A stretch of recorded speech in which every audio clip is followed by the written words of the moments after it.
I'm being lazy, chat, but yes, I am back. That is correct. I have survived.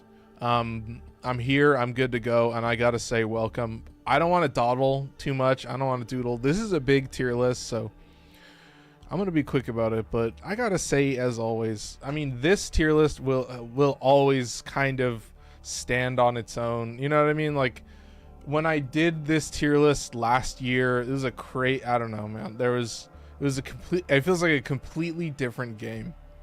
And so what I've realized is that returning to it at this point, yeah, the game giving me an update to cover all of these frames feels like very, you know, I'm like, okay, I guess I have to do this as early as possible. So I went through and slapped some mods on there over the weekend. I had some setups going. I modified a few things. But yeah, I'm ready to get into it. Like today is, it feels like I'm indulging a little bit. Like to do a Warframe tier list this early, and dude, it's this one. I mean, it's given, so I don't want to yap too much. I gotta pause this so I don't loop the audio. But there you go, all set. You guys heard it for a second, but I'm ready, chat. I mean, today the important thing to cover is that, like, I think it feels stupid to say I think everything has gotten stronger for me. I feel like there's been some people where maybe if you're on like the super upper end of the Exalted rework, like if your previous build was like super OP and really had all the shit and all the little doodads and stuff, maybe you're suffering quite a bit. But yeah, I gotta say it, the GOAT, Arthur. I mean, you can't see him, he's covered by the tier list, but yeah, I did have to just put Excalibur at the top because I do think, like, you know, obviously Wrathful Advance to cover, he's an influencer, of course. I mean, you have to say that, like, influence, you know, I was prepared for it. I had already been using blast damage, like in the same way that I put blast on, like, I don't know what's a good example of, like the Dara in Karnan, I guess. Like, it's just a thing that does a zillion damage, so I put blast on it, and then I was like, okay, it's gonna allow me to use influence, and then yes, it allows you to, and then yeah, it's still just Wrathful Advance. So this is generally the only time I ever use Wrathful Advance. I'm not putting Wrathful Advance on Mirage, and I'm reserving it for these setups, obviously just primarily so you can lock in with your Exalted weapon and not. Obviously Wrathful Advance is, you know, you could call it final crit. I think it's called that in the wiki, but I think like additive crit. So it just, whatever power strength you have, that's how much crit chance you get. So Molt Augmented becomes very powerful. Yeah, just like power strength becomes very powerful. I hate to be that guy, but yeah, I think we're all set up. I gotta say it, man, it's good to be back. Like, we'll cover influence just way too much, I feel like, in this list. I want to try and burn through it, but I have to put Mesa up here. Like, honestly, when people in the chat show up and they're like, what's your favorite Warframe, I'm always like stuck, and I always do just come back to Mesa, because I'm like, yeah, you have the Exalted, but I think like Mesa is like in this perfect tier where like the need to use your Exalted is very limited. Like, the time at which you need to have your Exalted active is like, if you're playing Mesa right, like, you don't really need, like, it's a split second thing, and then you're just back to shooting your guns, chat. And once again, the Amar J. Joshi way, where all frames have to be weapons platforms in some way, I guess. But yeah, I mean, to cover the buffs, like, you know, like Excalibur Umbra has Furious Javelin, which buffs melee damage in like a really absurd way, and then Wrathful Advance, which buffs melee crit chance. So that's very easy to understand for buffs. But like Mesa has a gun damage buff, which is, I think, like Serration, and then I also just put on Roar so that, yeah, when I'm in a squad and I already have really high duration, you know, I guess each of my squad members gets a quarter of the duration if I have, or I guess they get a third of the duration. Yeah, I guess they would get a third of the duration And so, like, yeah, you get to buff your squad, and while you're doing that, you're buffing yourself, because, like, obviously roar is, you know, like a universal faction damage modifier. So, like, in a game where I don't really slot in, I don't really end up wanting to change my faction mods. I just have never had it, so roar is just, like, very, very useful. And then, of course, just a pistol with really good crit, and, like, gets a lot of, like, it gets so much base damage that you just run the same. I have the same setup that I have on Tenet Cycron, and like dual Toxicist Incarnate, and like Sicarus Incarnate, like so many other, where it's just a pistol that deals a zillion damage and procs a bunch of status, so you just put on Encumber, and then yeah, it has good crit at base. And I am rocking Arcane Avenger, so that is a third buff for myself only.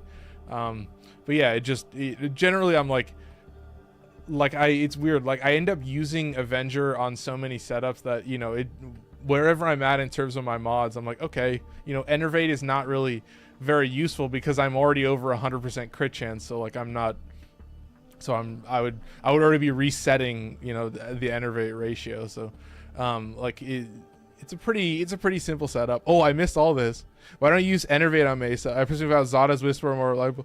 Yeah, that's my thing, is like I had Zada's for a while, and I had to be like, bro, I'm gonna buff my squad. It takes it. I don't suffer very much. I have Zada on other setups. Like Zada breaks certain weapons, so like when I have a Zada Warframe, like I have to make sure to choose weapons not like the Coda Base Assist, which will, like, instead of going straight and like having infinite body punch through, it'll get caught by the Zada bubble, and then it just won't work. And yeah, it has blast damage, so technically it would work with a Zada. But no, I was like, I want to buff my squad. I can also buff myself, you know, universal faction damage and all, and still that is also buffing the blast proc in a very fun way. So yeah, I was like 34. Yeah. Well, there you go. We have two different builds then. Shout out Daniel Reyes for saying hello, my friend. It's been a while. Welcome in. Shout out Obito Uchiha for following. Yeah, that's my thing. Yeah. I was like, dude, my build is very, very straightforward for Mesa. Like I always felt like I was just having so much fun with the buffs, and I was glad to buff my squad. I was like, why not, man? If I have the option to give my squad one buff, why not give them two? They just have to be, I just have to catch them. I just have to be within what the standard range of roar, which is like 20 meters or something. Duration and strength, impetus. Yeah. But now I love your yeah, that's what I mean. And yeah, I don't think you can go wrong with Mesa either. That's what I mean. Like John, oh my God, 1,200 likes on TikTok. Thank you guys. Like generally you can't go wrong with Mesa. Like whatever your build is, that's what I've always said, is like I love the idea that I have no reason to take advantage of my fourth ability, because I'm just having a lot of fun with my guns as well, and I can also just buff my squad. So I don't know, man. That was my thing, is like I don't end up with a lot of setups where I can actually, in a team situation, actually give some good. So I was like, why not, man? I'm a very selfish Warframe player. It's all about me surviving and me nuking. So I was like, why not? So anyway, it's number 2 on the list, Mesa. I gotta talk faster. Number 3 on the list, Baruuk, the first bonk fluence. Yes, that's right. So the normal slam is very fun, just for like trash and just clearing. And honestly, you run into the trouble where you're killing enemies too easily and you're not really getting good influence procs sometimes, but when you need it, you get it. So yeah, it's a classic set. I will say, I didn't mention this. I could put it on here in some way, but he is kind of a tank. He's got like multiple sources of damage reduction. Like it's weird to think about. And I was like, oh, and you know, you can do a pretty easy setup with Baruuk where you're just like, oh, like the whole kit is just charge up the meter and then press your 2 every once in a while to like keep the meter charged. I was like, oh my, yeah, it's a fun mechanic. It's really sick. JC Challenger, much better. I prefer Twitch over TikTok. Yeah, appreciate it, JC Challenger. Yeah, I try to make it as easy as possible to find me out. But yeah, I think that's my audio cue happening twice. I still have to figure out why that happens. I think it's showing up on one of my like one of my chat, or like on one of my browser windows or something. But yeah, apologies for that. You get to hear it twice.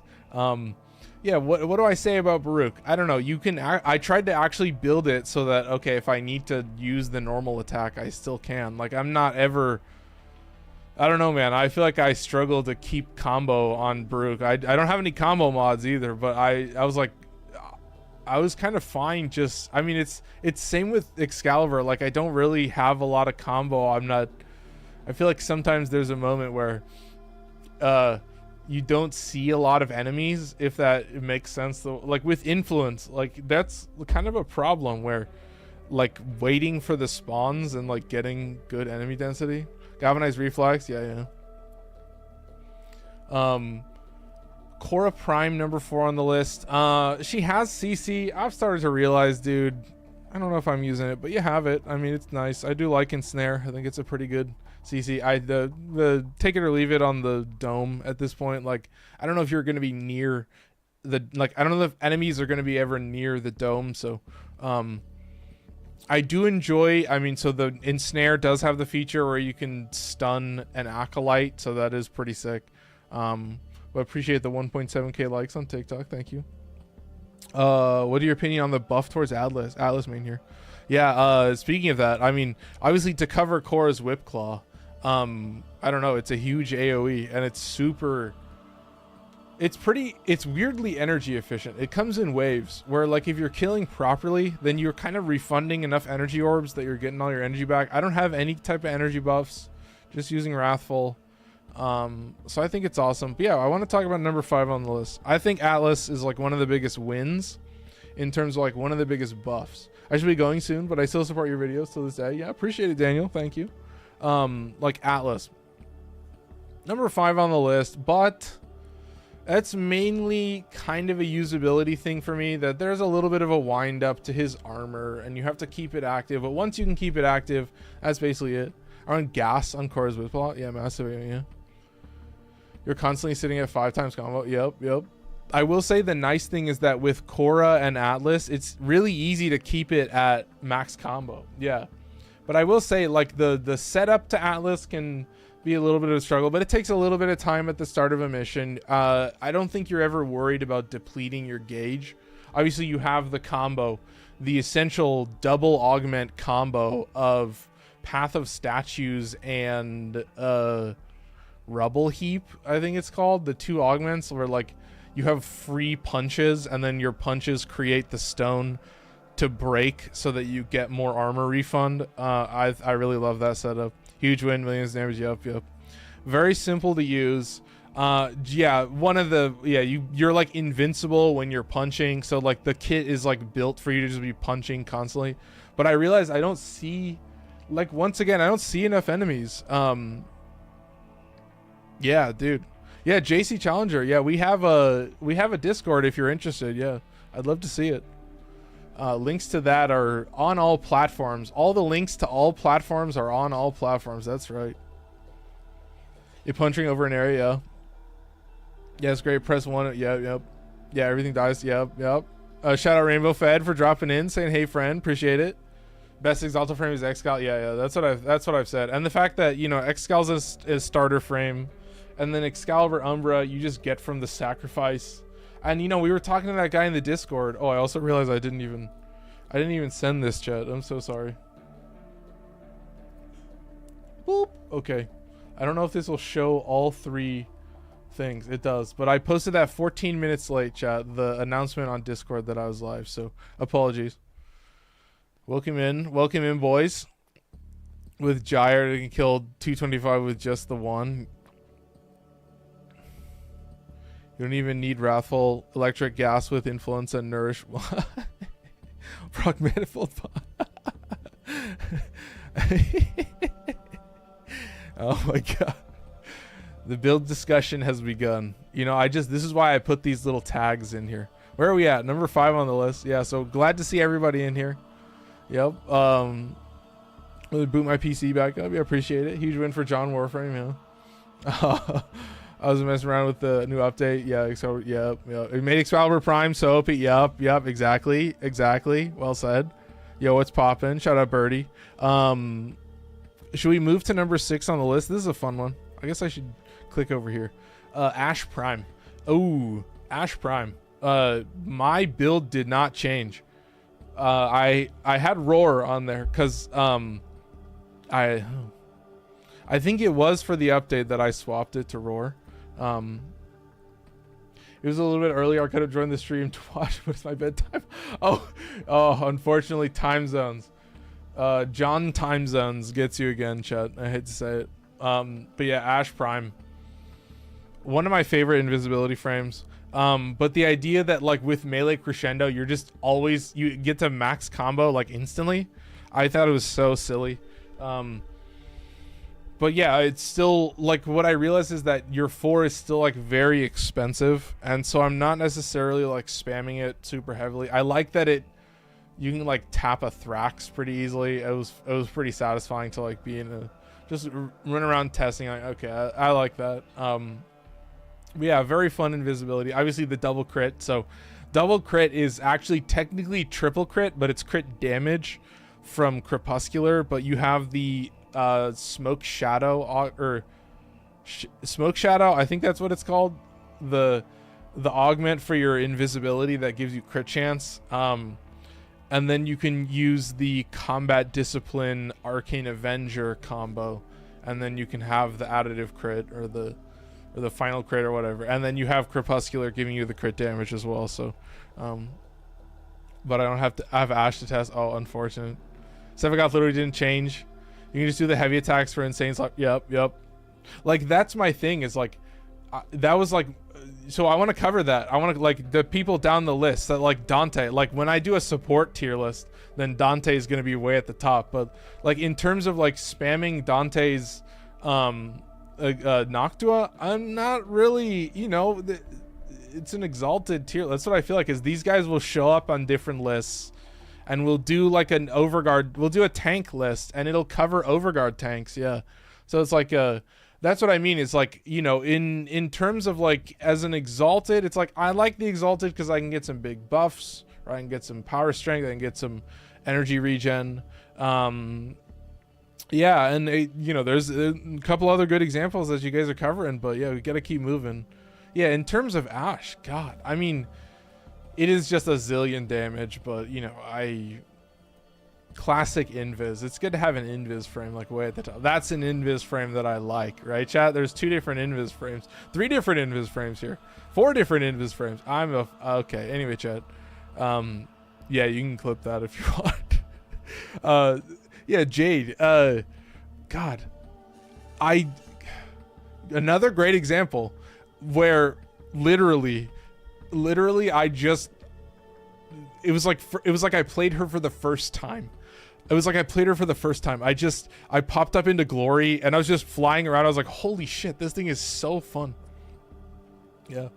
I was like, dude, I was like very impressed with, okay. I will say the orb spam and the alt fire and I was just mostly using the normal fire and that's it. Oh wait, can we put Excalibur Prime in that list? Yeah, yeah, Excalibur would go with Umbra. Yeah, it's the same spot. Yeah, huge overguard numbers. Yeah, on the. Oh, I don't have an exclamation point Discord yet. I haven't set up Nightbot. I still have to set that up. Oh, chat. Yeah. Well, Jade could already do damage cap. Yeah. Yeah. And with the God, and I need Ophanim Eyes. I really do need Ophanim Eyes as a Helminth. I think that is just too much fun. But all right. Like, am I really only spamming shield regen? Kind of, yeah. But like, even still, I don't know that like, oh my god, you just kind of have to see it. And that's the weird thing, is like, you know, it's an interesting thing, like a 2 different support frames that we were just talking about, and the idea that like I end up spamming Noctua for the most part just for power strength and and more energy regen, and that's it. But like you can build for Noctua only and then kind of nuke like crazy. But I was like, honestly, bro, I don't really spam it as much as I will say I like the tone, but we're not that far on the list. We got to cover number 8 on the list, Cyte-09. Yeah, I mean, Exalted Sniper. I wanted to put Hush on it. I still haven't done that yet. What's the reason for the influencer? A melee influence. Get it? Melee influence. It's an influencer. Yeah, it's a joke. I say it all the time when I'm live. I've said it way too much right now. Like, if I have to whip out influence, then I have to become an influencer, Chad. So, yeah, that's melee influence. I hope you guys caught that.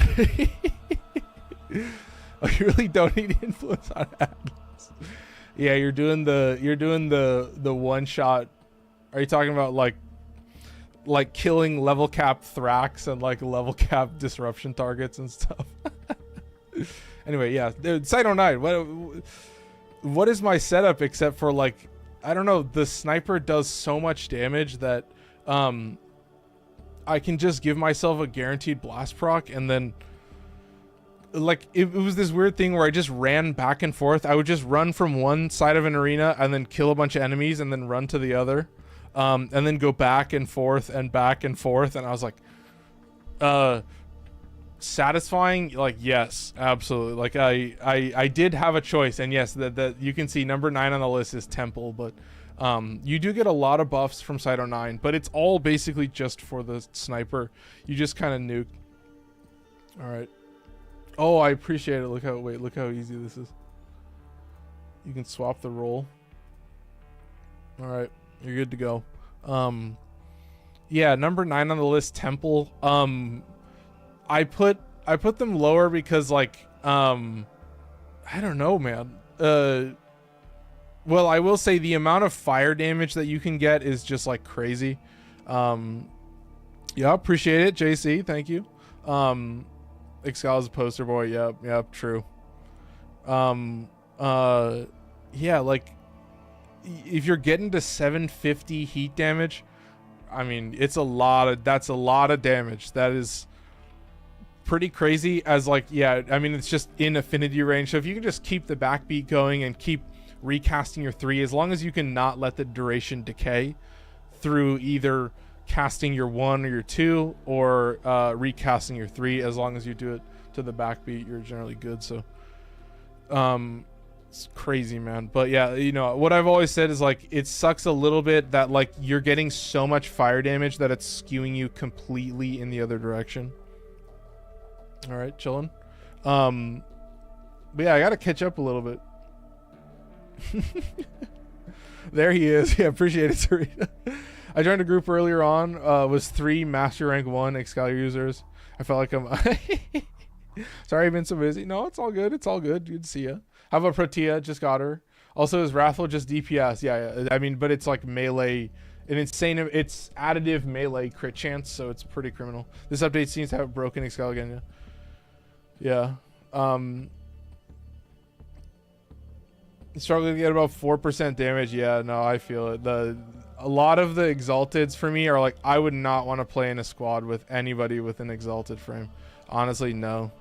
I don't do level cap. My Atlas build nukes probably. Yeah. No, that's what. I fucking. Dude, the Atlas build is like.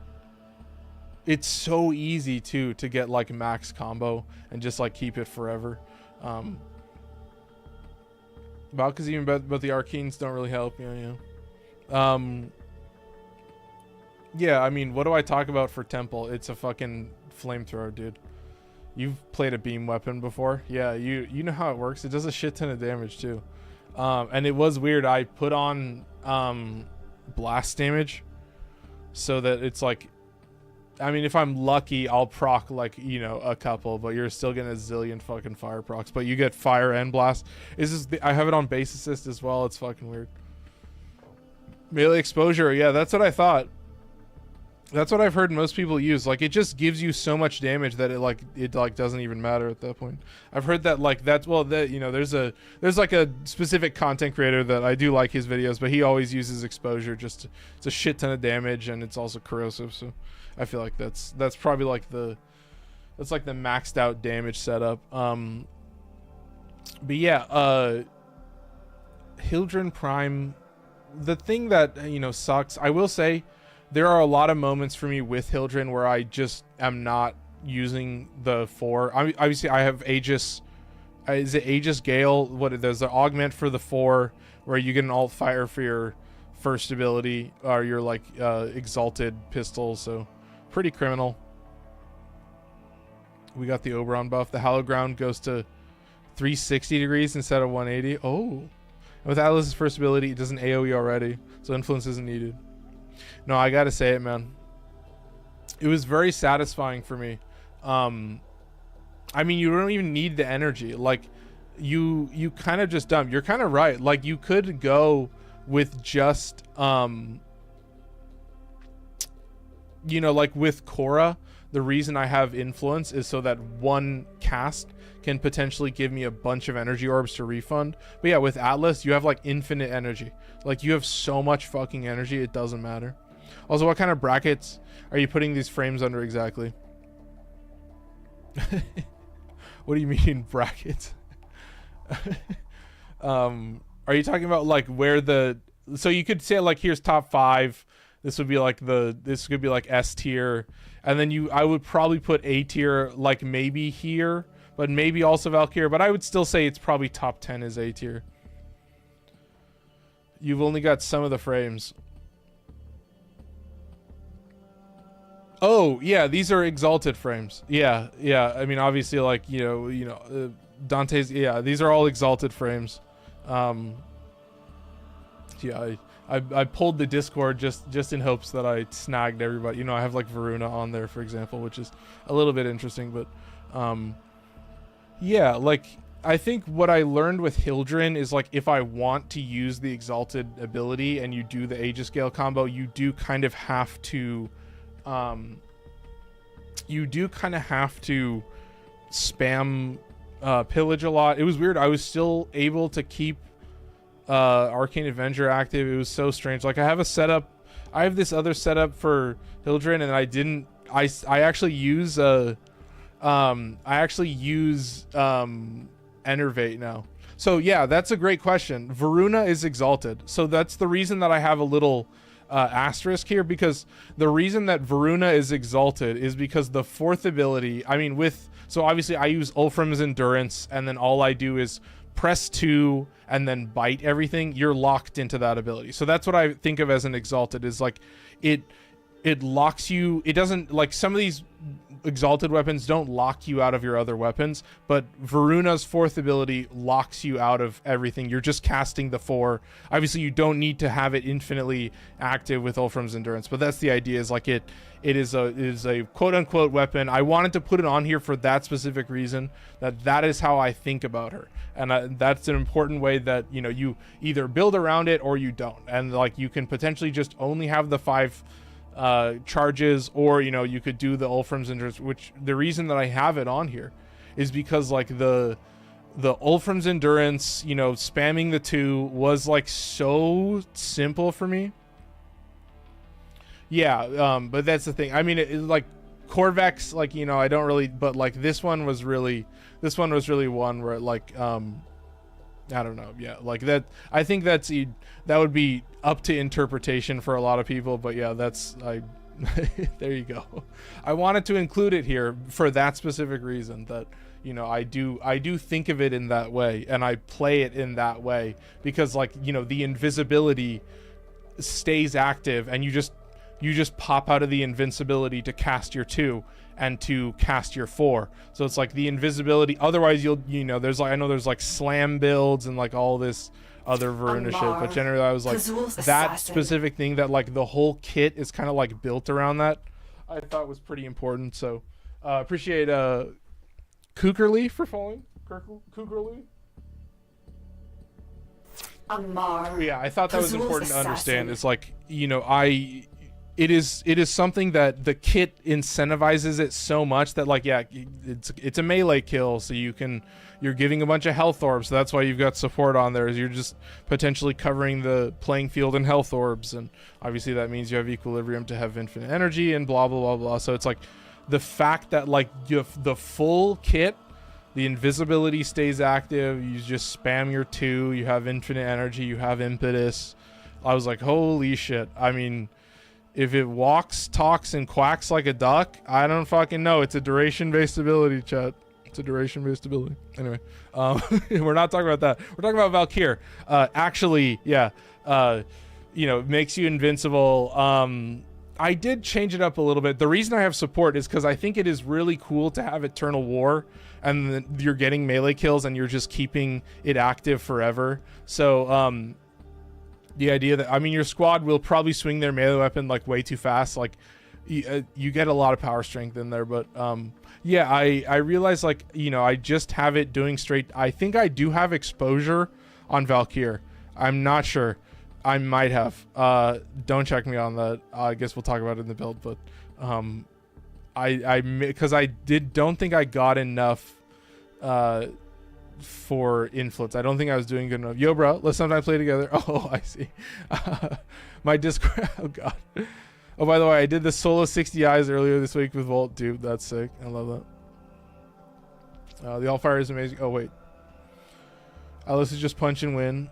What should I consider when modding Ash Prime? God, I mean, you want the augment for the 2, and then you probably, so you can, I mean, I don't know if you have Crescendo, but Crescendo is like way too good. It's way too easy. Then Grendel's Ball should be exalted. That's a good point. That's a fair point. Obviously, I've fully subsumed that, so I don't even use the ball. I only use the thing. So yeah, once again, you know, in the end, it is a Mars tier list, right? So I'm not, I could give a fuck about the ball, dude. Unfortunately, chat, I hate to be that guy. Oh, Grendel is a great example, though. Well, we'll talk about that in, like, the support tier list, but yeah, I mean, maybe if Turtle Guru 95 makes a tier list, then Grendel's Ball will be in the tier list. Well, I think Grendel's Ball should. Anyway, Gara Prime. Yeah, I mean, the support thing is, like, purely just like 90% damage reduction on anything. Like, you can apply it to a defense target, you can apply it to your teammates. I'm not really applying it to my teammates.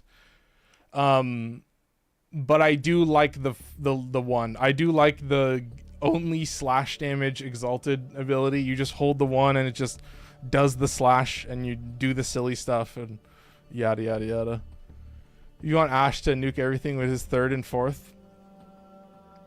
Oh, Savage Silence. Oh my, Savage Silence. Replace his 1st. Yeah, I think replacing the 1st is the main choice. Like, getting a good Helminth on Ash is super important. Like, that's a I don't know. Yeah, I do like, I realized that I don't really use the 3. Oh, and healing. Oh, for Gara. Oh wait, what's up? Anyway, I like, it's weird to talk about, like, yeah, when you're this far in the list. Yeah, I mean, kind of talking to the chat a little bit, but, like, once again, very easy to keep the duration active. Like, you put in like one combo duration mod, but yeah, dude, I was like, it's so weird. It's such a strong ability, but it isn't. Yeah, but it's, number 12 on the list. It's like, I don't think any of them are necessarily terrible, but in the end, I have to be like, what do I like more? Like, I have to put it in some order and talk about the ones that I'm actually doing and like playing this way. Like, yeah, that was my thing, is there may be other setups where you could be like, yeah, the Corvex fucking, what is that, the fused crucible augment, where you just stay in your 4 forever and you like you get like infinite universal orbs.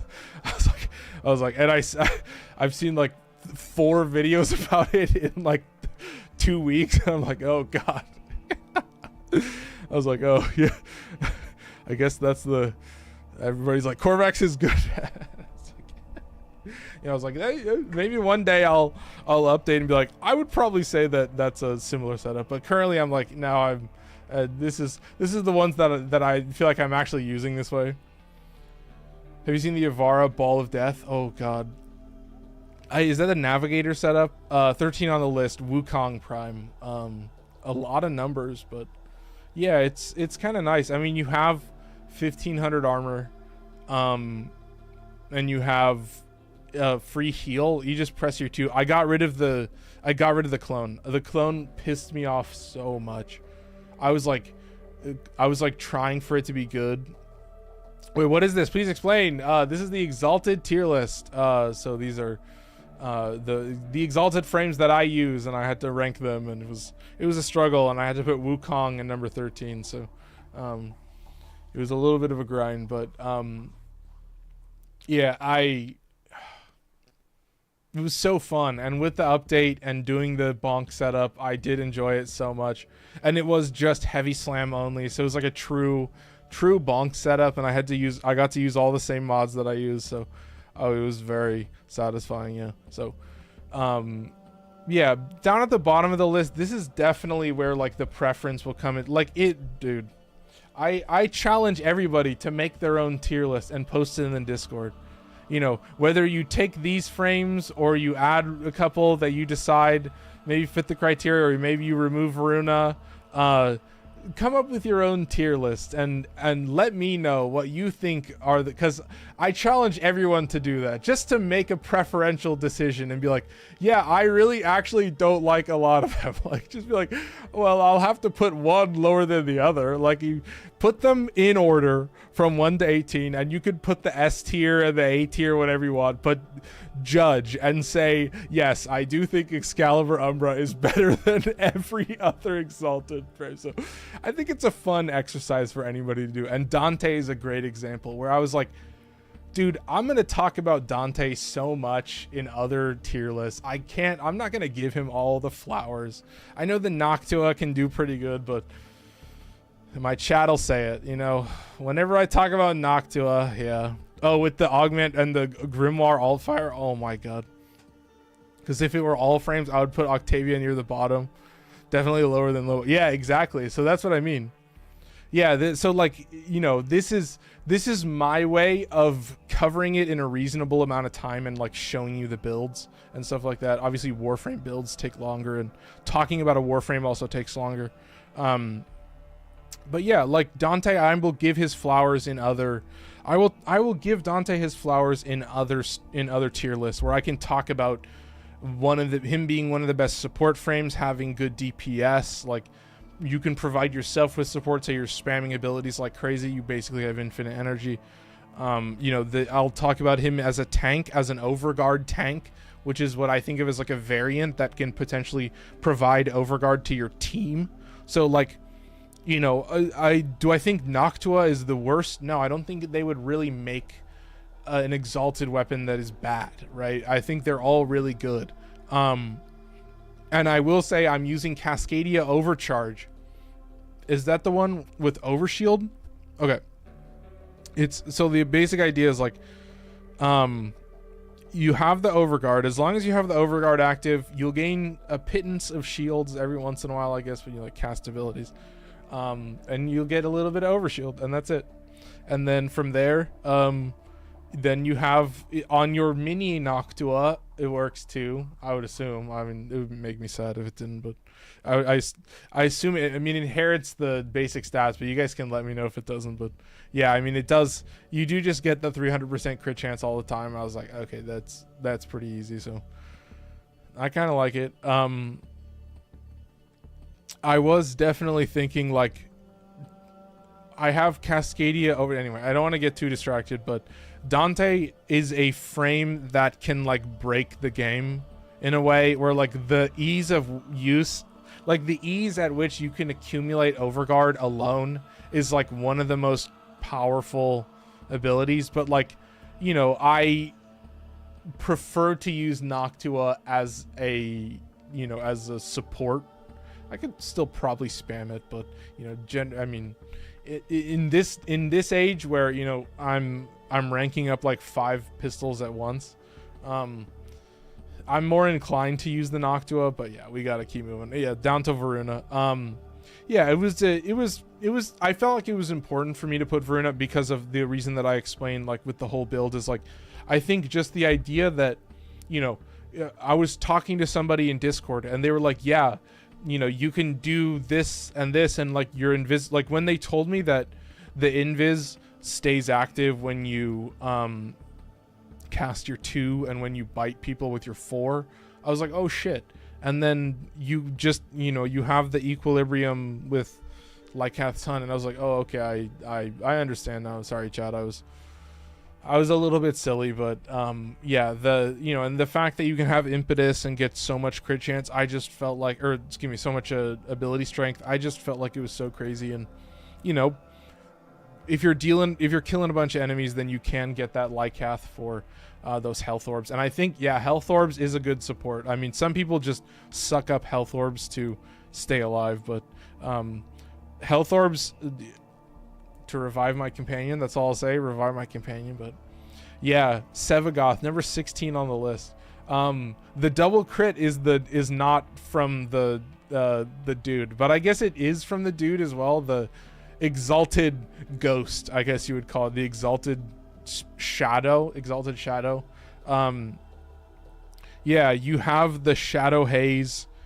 So what I've realized is like, have my voice so low. Yeah, that's the thing, is like when I'm gonna do the double crit tier list, when I do the crit tier list where we talk about all the frames that give you a shit ton of crit chance, then Sevagoth will be in a different spot. Like when I talk about DPS frames and like a frame that can ability nuke, then they're going to go to the top. But the Exalted Shadow is a specific use case that is pretty limited, where it is a Warframe that doesn't die, that you can just swap back into. So what I would do is I would swap into the Shadow, and now it's infinitely easier to just like tap any big enemy, because you get like one Exalted slash proc, and Exalted fucking slash proc. Yeah, downright disrespectful.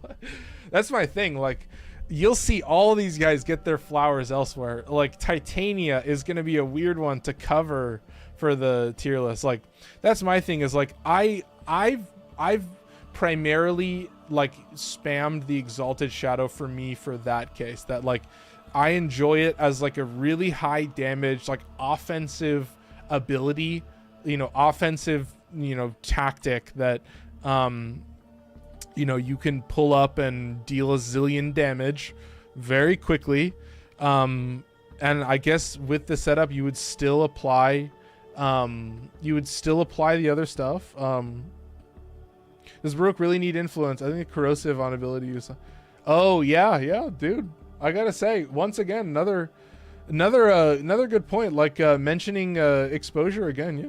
No, I love influence on these ones. Like generally, I'm never really dealing damage to something that, you know, they're getting tapped pretty easily by everything.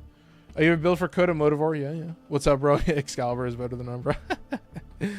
You see, the preparation works on the Shadow and treats every time you go into his Shadow. That's pretty cool. I like that. That's pretty interesting. So you can put that on the Shadow, and that goes in the Exalted slot. That's pretty sick. No, generally I just like, what do I have on there? I think I have Rage, and then I just get hit a couple times and keep spamming my claws, and that's it. But yeah, generally I was like, you know, he has his uses. He's very fun. It makes his Shadow actually usable. Yeah.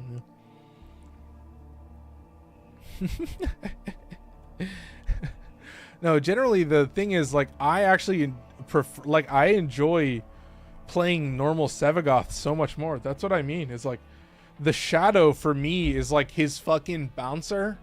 That you know, the Acolyte spawns. You're like, all right, you know, I could sentence this Acolyte to Void Strike jail, but I'll pull up with the bouncer, dude. You know, like, I enjoy him for what he does, but honestly, I prefer staying in normal Sevagoth. I was like, come on, man.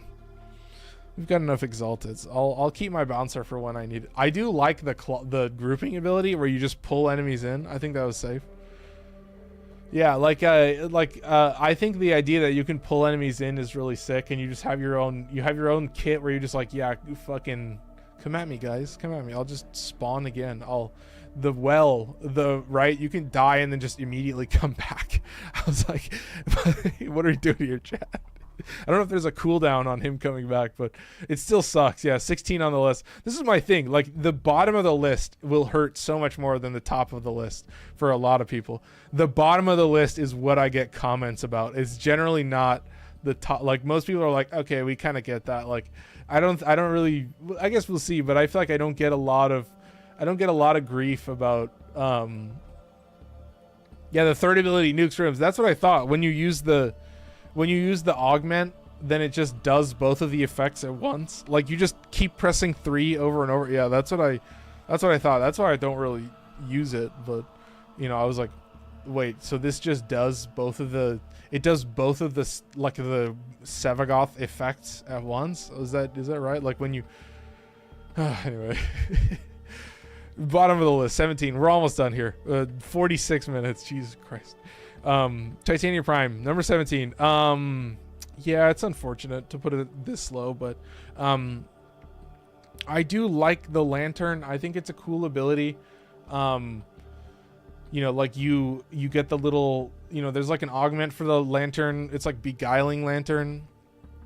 Shadow 1, then 3, literally, yeah. The one that pulls enemies in. Yeah, that's the GOAT. Is that right? Is that the one? Because that's the one that I would spam like crazy. I would just fucking pull everything in and then just kind of like a nuke. But yeah, Titania, like, once again, I don't think her kit is bad. Like, I think her weapons are still good, and I like the idea that like Dex Pixia is kind of like a, you know, I have like the Enervate setup on it. It has like pretty decent slash damage built in, but I did have to change the setup a little bit. But yeah, you can get a lot of damage out of it, and it's just like a really fast, you know, it's, you know, what's the other, what's the weapon? The dual Decurion? I don't know if the Prisma dual, is that the one that I'm thinking of? The dual pistol, the arc gun dual pistol. I mean, it's faster than that, but you get what I mean. Like, you just have, you know, oof, this weird little pixie, or you have the lantern and you're giving the support, right? Like, you have the 2, which can give your teammates and you, it can give you 50% damage reduction, and then it can also give you 50% dodge chance. The first 2 abilities are like defense buffs, basically. So you just like do it on an enemy. It's for 2 minutes. It's 2 minutes flat, so you can do whatever duration you want.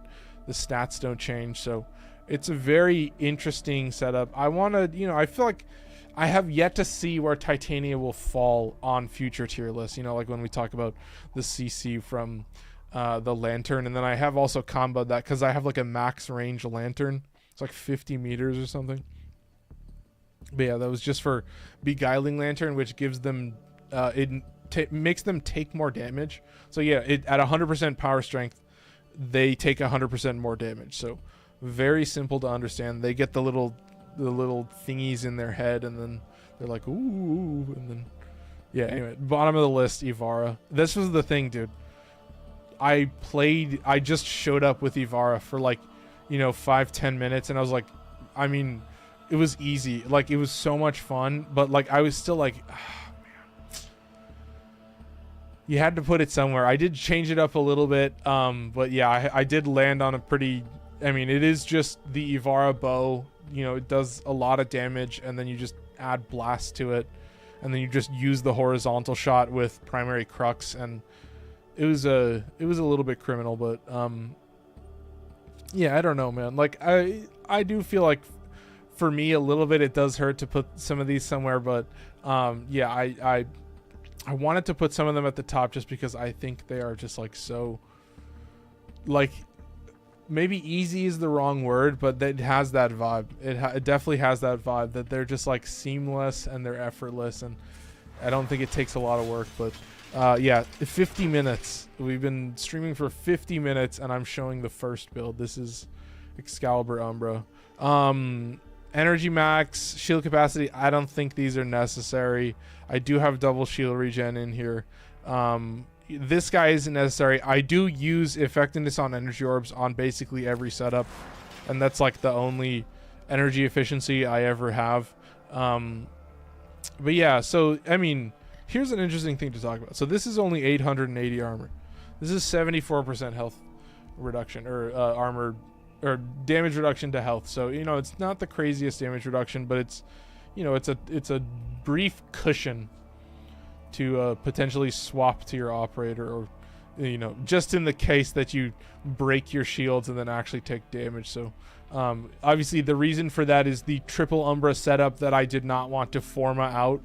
So this is a 1 Forma build. Pretty criminal. It's weird, you know, I think a lot of people will be like, nothing will be near you. But I've always tried to be a little bit safe. I've always tried to play it a little bit cool. And just give myself some breathing room, because I know that, like, in the end you'll have a lot of damage, chat. You'll nuke. This is a weird one, Warrior's Rest. This is still Power Drift. But Umbra doesn't come alive, so I've thought about removing this and just kind of seeing what Arthur would do. I feel like that would be kind of fun, because, like, I don't care about the duration of Wrathful Advance resetting, because I just will always have to recast it. So it's definitely worth a try. We will be playing him first, so we'll definitely get to see the build. But yeah, the important one to talk about is Chromatic Blade. That's the first one. Converts your Exalted Blade to all elemental damage, gives you a shit ton of power or status chance, and allows you to change the element, similar to Arcanes of Fury and Augmented. Surging Dash and Preparation, yeah. Preparation, that's a cool, I like that. And then the other one is Furious Javelin. Now, give me some insight here, but I definitely think that the way that the damage from Furious Javelin is calculated is a little bit criminal. Like, if you're talking about Warframe and goofy silly math, that's kind of it. The nice thing is that Molt Augmented, okay, giving you 60% power strength. So that means that Wrathful Advance, so you have 25 from growing power, so this is just your power strength. So when you have 100% power strength, you have 100% crit chance. It's halved from what Kullerva has access to, but yeah, I have 207 right now, so I have 207, so kind of easy to understand. But it's an easy way to gauge my power strength. Sometimes, like when I was testing the Atlas build, I was like, oh, this is a little bit silly. So yeah, I gotta say, man, it was weird. I didn't think they were both essential, but the idea that you have both and you use them once, you're like, oh, like, honestly, I don't ever think Furious Javelin is necessary. I feel like it's a little bit overkill sometimes. I mostly just spam Wrathful Advance and that's it. I should hover on this for a while, but you've kind of seen it. I mean, the numbers, this is just additive crit chance, so it's just giving me 2 crit levels, basically. It's just bringing me up by 2 above what the numbers are, which is, of course, 31 from Galvanized Steel. So this is a blue energy color, so I get innate electricity, and then, like, similar to a Kuva weapon, the way that you would build a Kuva weapon, it's like then you can have a double element, and that double element is just safe. That electricity stands on its own. So I mean, the status chance is already absurd. You are adding Galvanized Elementalist on top. This is kind of a lot of status chance, chat. A lot of crit chance as well, but this is definitely a weapon where I struggle to, like, see enemies properly, and sometimes I'm like standing there. Why did you not swap out his second for Wrathful Advance?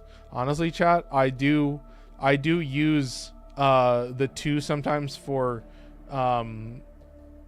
whatchamacallit, for blinding enemies, but what I have been thinking is that your 1 makes you invincible for the duration. So I think, honestly, especially now that it is just Exalted Blade now, it is actually using the mods. Yeah, that's what I mean, is like what I've realized is, like, you know, a blind is not nearly as good as just like being invincible and also like nuking everything. So I'm like, I feel like now that the Exalted blade is changed, yeah, I feel like now that you just use your Exalted blade, I feel like that's just the choice that's got to be. And thankfully that's very easy for me to do, but I think I should do that. But yeah, there's the mods real quick. Let's go do that real quick. This will be a weird cut. Oh, the chat, the speaker's turned off again. So I think I need to turn my speakers up a little bit. All right.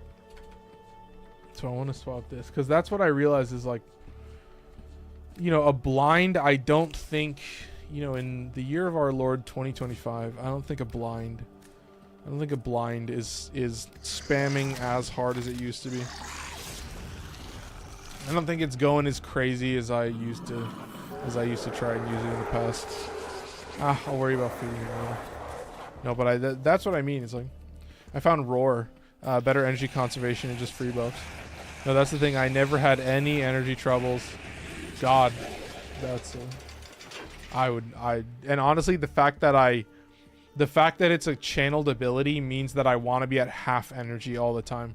That's why I have the buff to the energy orbs, because it's like I kind of want to spam my abilities like crazy, because I want to make sure that when I grab the energy orbs, it's actually giving me some energy. Because what ends up happening is that I'm killing enemies too quickly and I'm at full energy and I just don't get anything for the orbs. So it's like, it's a definite balance where you want to be at a certain ratio, and the idea that I'm not vacuuming up orbs, so I have to walk over the orb to pick it up, is also very important to understand. That like I'm trying to manage my energy a little bit, so I never felt that it was necessary. But why do you want to be at half energy? You know, in Warframe, an energy orb gives you 25 energy. When I have this Archon shard, it gives me 43 energy. If I have a channeled ability and I go from 300 energy to 295 and I pick up an energy orb, then that energy orb has given me 5 fucking energy. So if I want to make use of energy orbs, then I'm going to kill a bunch of enemies. I'm going to burn some energy. I'm going to leave the energy orbs on the playing field, and then I'm going to snag them when I need them. So that's why I don't use vacuum.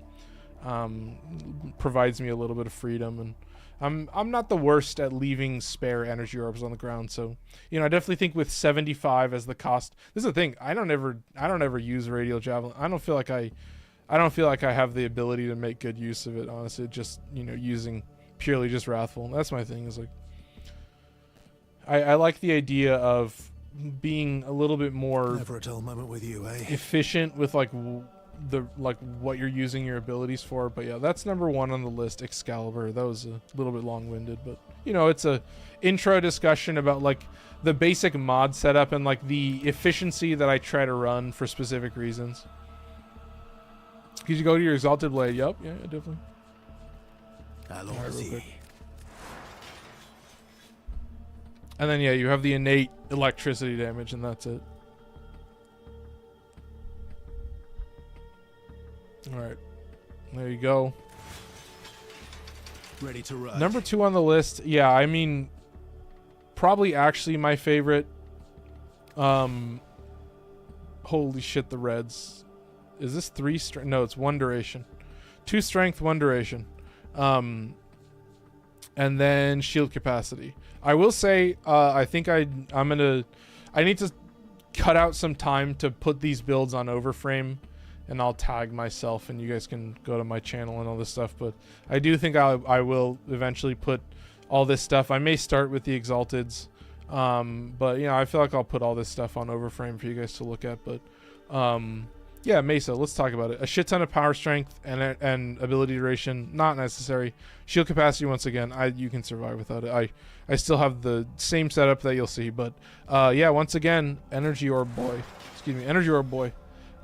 Similar setup, double shield regen. This is 95% damage reduction, so this is another interesting setup where I have the 95% DR, so you know, it'll maximize your shield regen a little bit.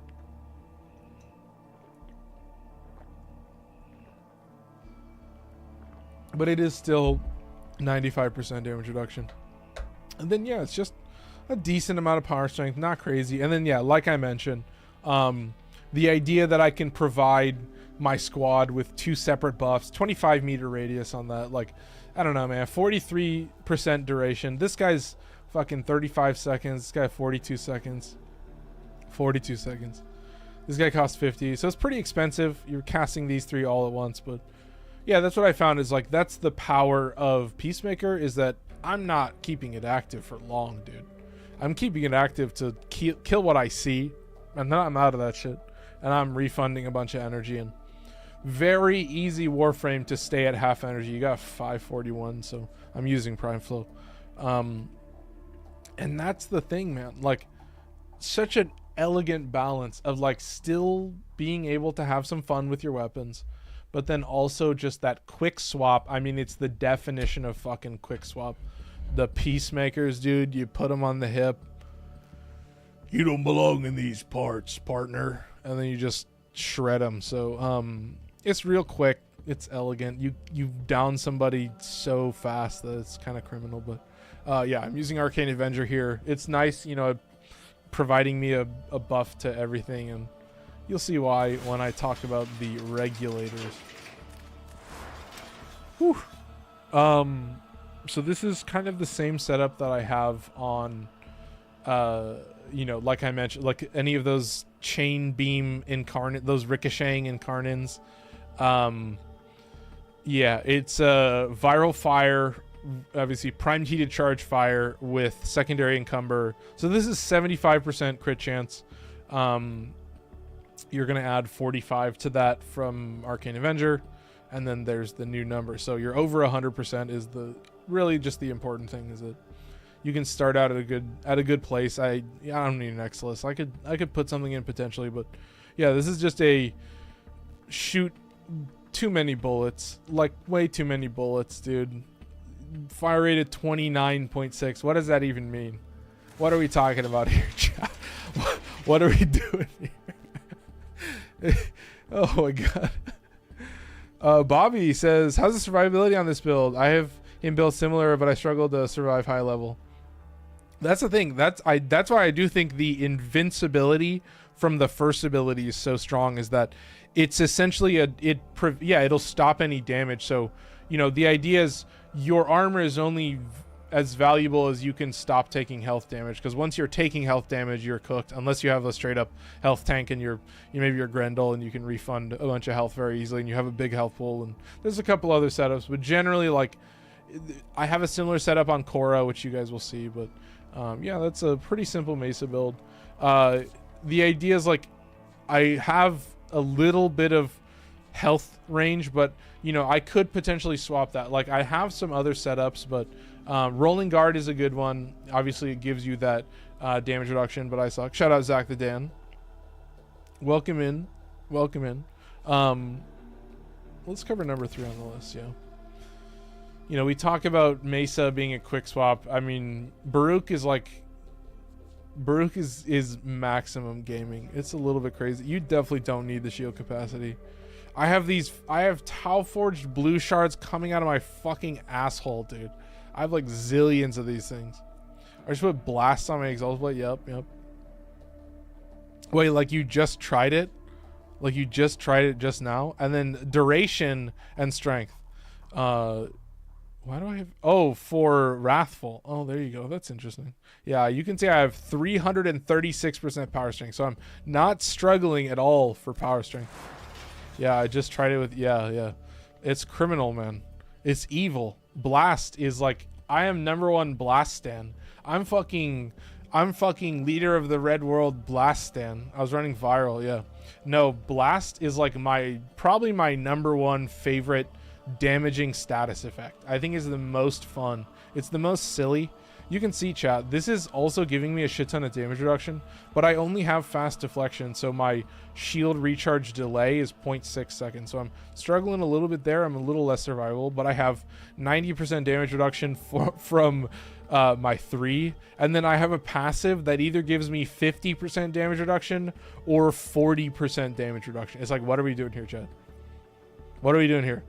I have Arcane Aegis in here, but yeah, it's just a fuck ton of power strength. That's it. I have, look, Umbral Vitality and Intensify is giving me 640 HP, so you could probably swap. I don't have any more power strength. I don't really like using a Mars. I don't like using my own mods. I hate them. My own mods suck. I'll say that.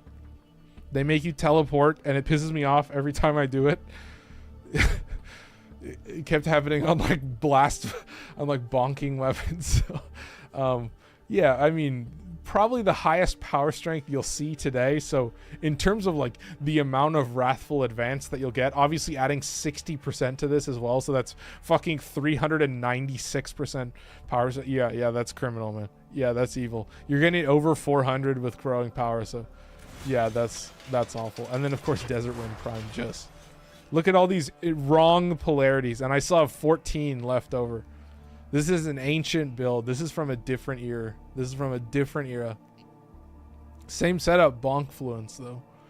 The normal bonk is what you're going with though. The normal slam. It has the cool Baruuk effect. The heavy slam is just a fist heavy slam, but the normal slam has the fucking Baruuk effect. It has the wind.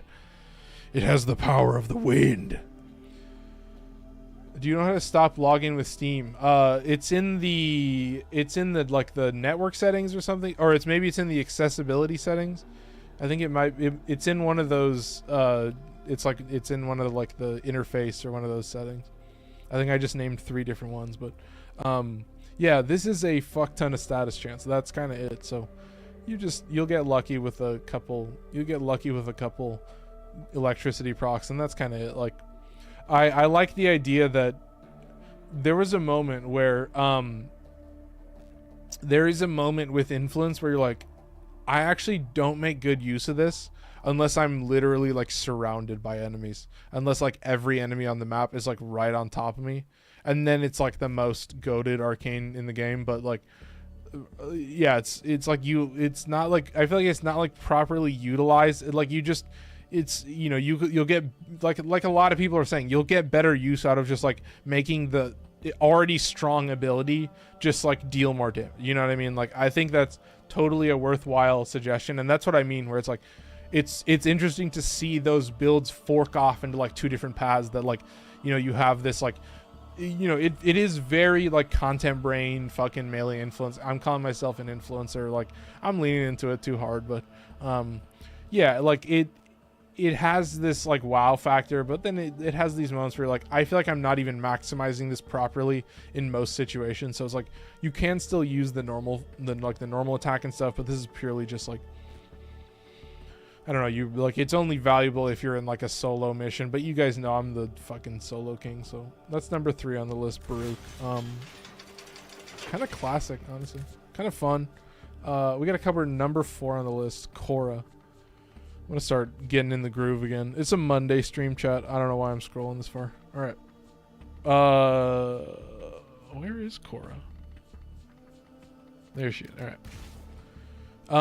Ooh, wow. Yeah. Shield capacity, energy max. Oh, interesting to see that again. Wow.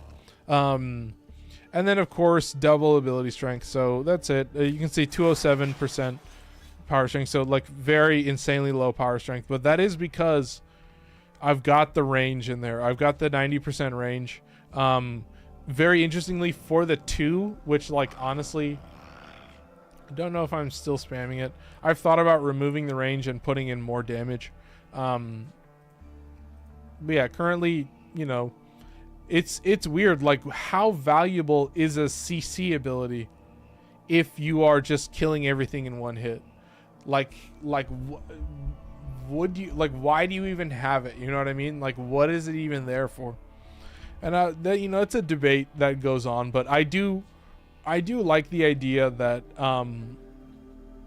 like the Whip Claw does a lot of damage, but it also is like a huge AoE.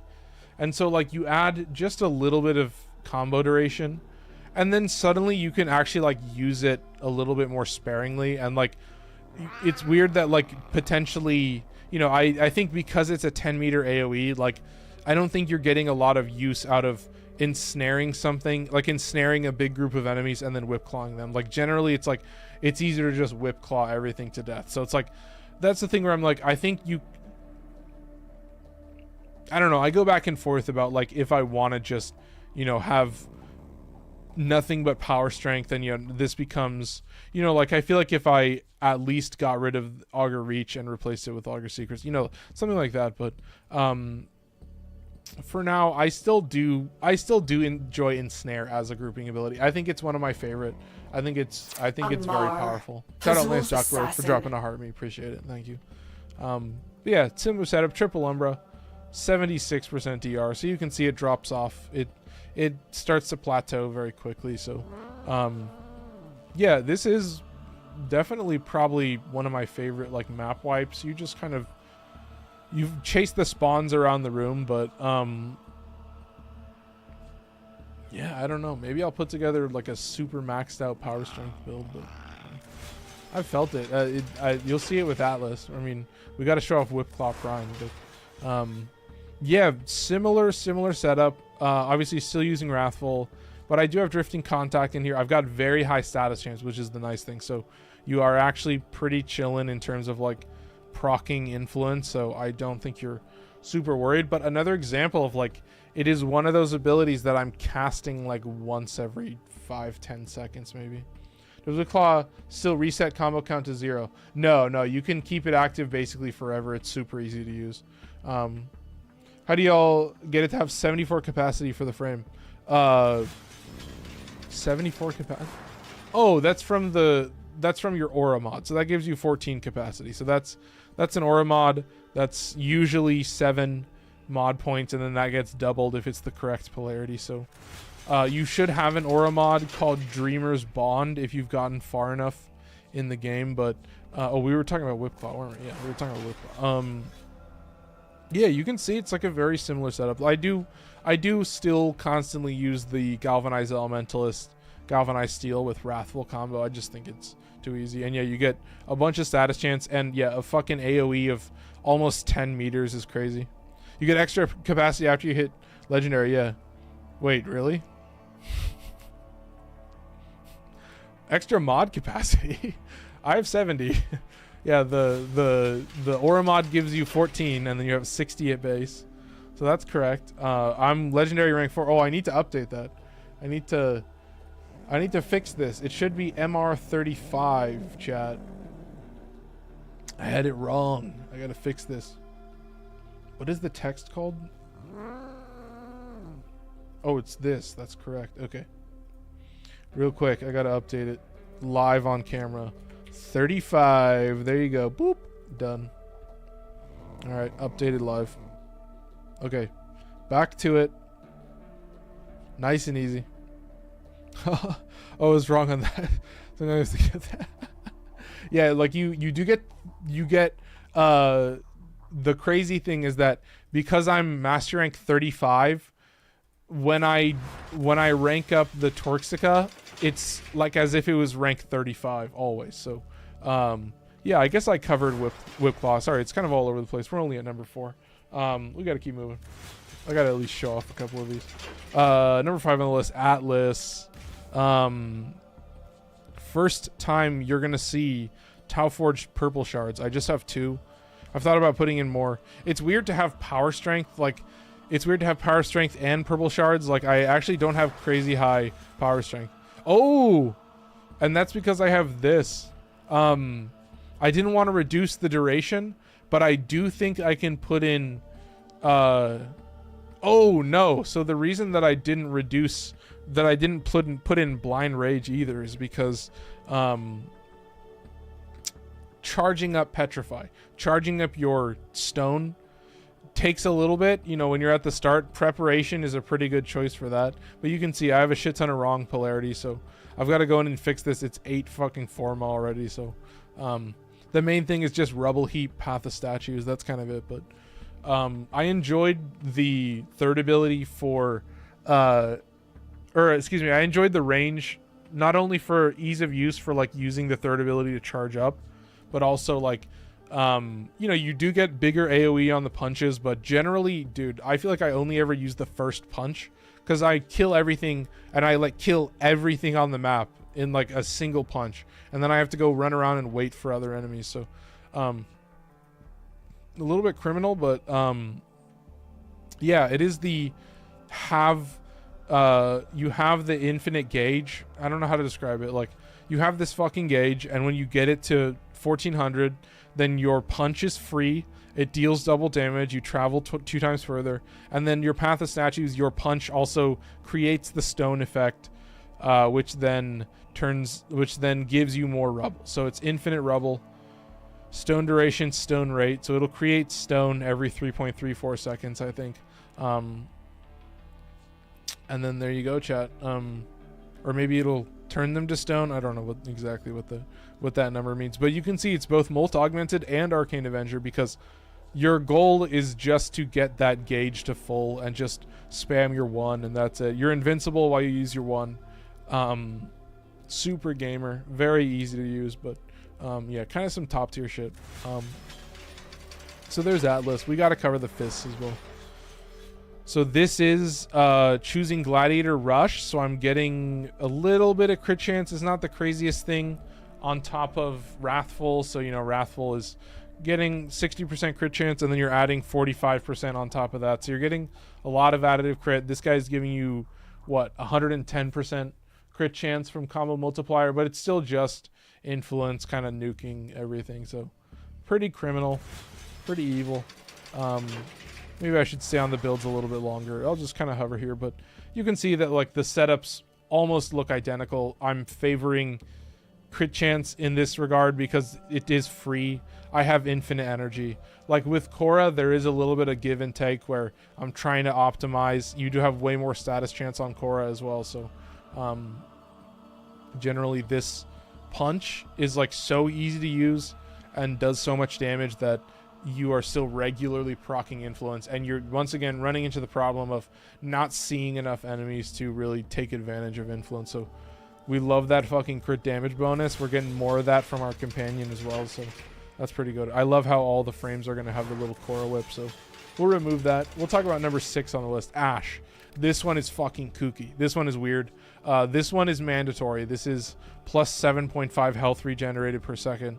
We'll cover that in a second. And then also shield capacity, which is a little bit important. And then duration and strength are the Tauforge Reds. And then once again, effectiveness on energy. All right. We've got double shield regen for survivability while being invisible. So just in case I take some stray damage, I still have some shield gate. I've still got a 0.2 second shield recharge delay, and I recharge a bunch of shields per second. So it's a pretty good ratio to have in terms of like staying at a good margin. Yeah, 251 duration. That is giving me 30 seconds on Smokescreen, and of course Smoke Shadow giving me 150% crit chance. You're going to have Combat Discipline making you take health damage, which is going to proc Arcane Avenger, which is 45% additive crit, on top of Arcane Crepuscular, which is plus 3 times final crit multiplier on top of 30% power strength, which is going to affect Roar, which is my choice for buffing my 4th ability, which is Blade Storm, of course, and it's got a very short lock-on range, but that doesn't matter. All right, that pretty much covers it. You know, survivability on a invis is something that I've tried to do more, where I just want to be safe in case anything bad happens. There are certain enemies that can quote-unquote bypass your invisibility in ways that maybe suck. Maybe you get hit by a Battleless laser or something, you get a little bit obliterated. So definitely some dangerous stuff to get into, but yeah, it's important to have a little bit of safety. But in terms of nuking, a lot of it is weapons. I love using Ashe. I love using Ashe for just like spamming weapons, but sit on that build. This is double Gladiator.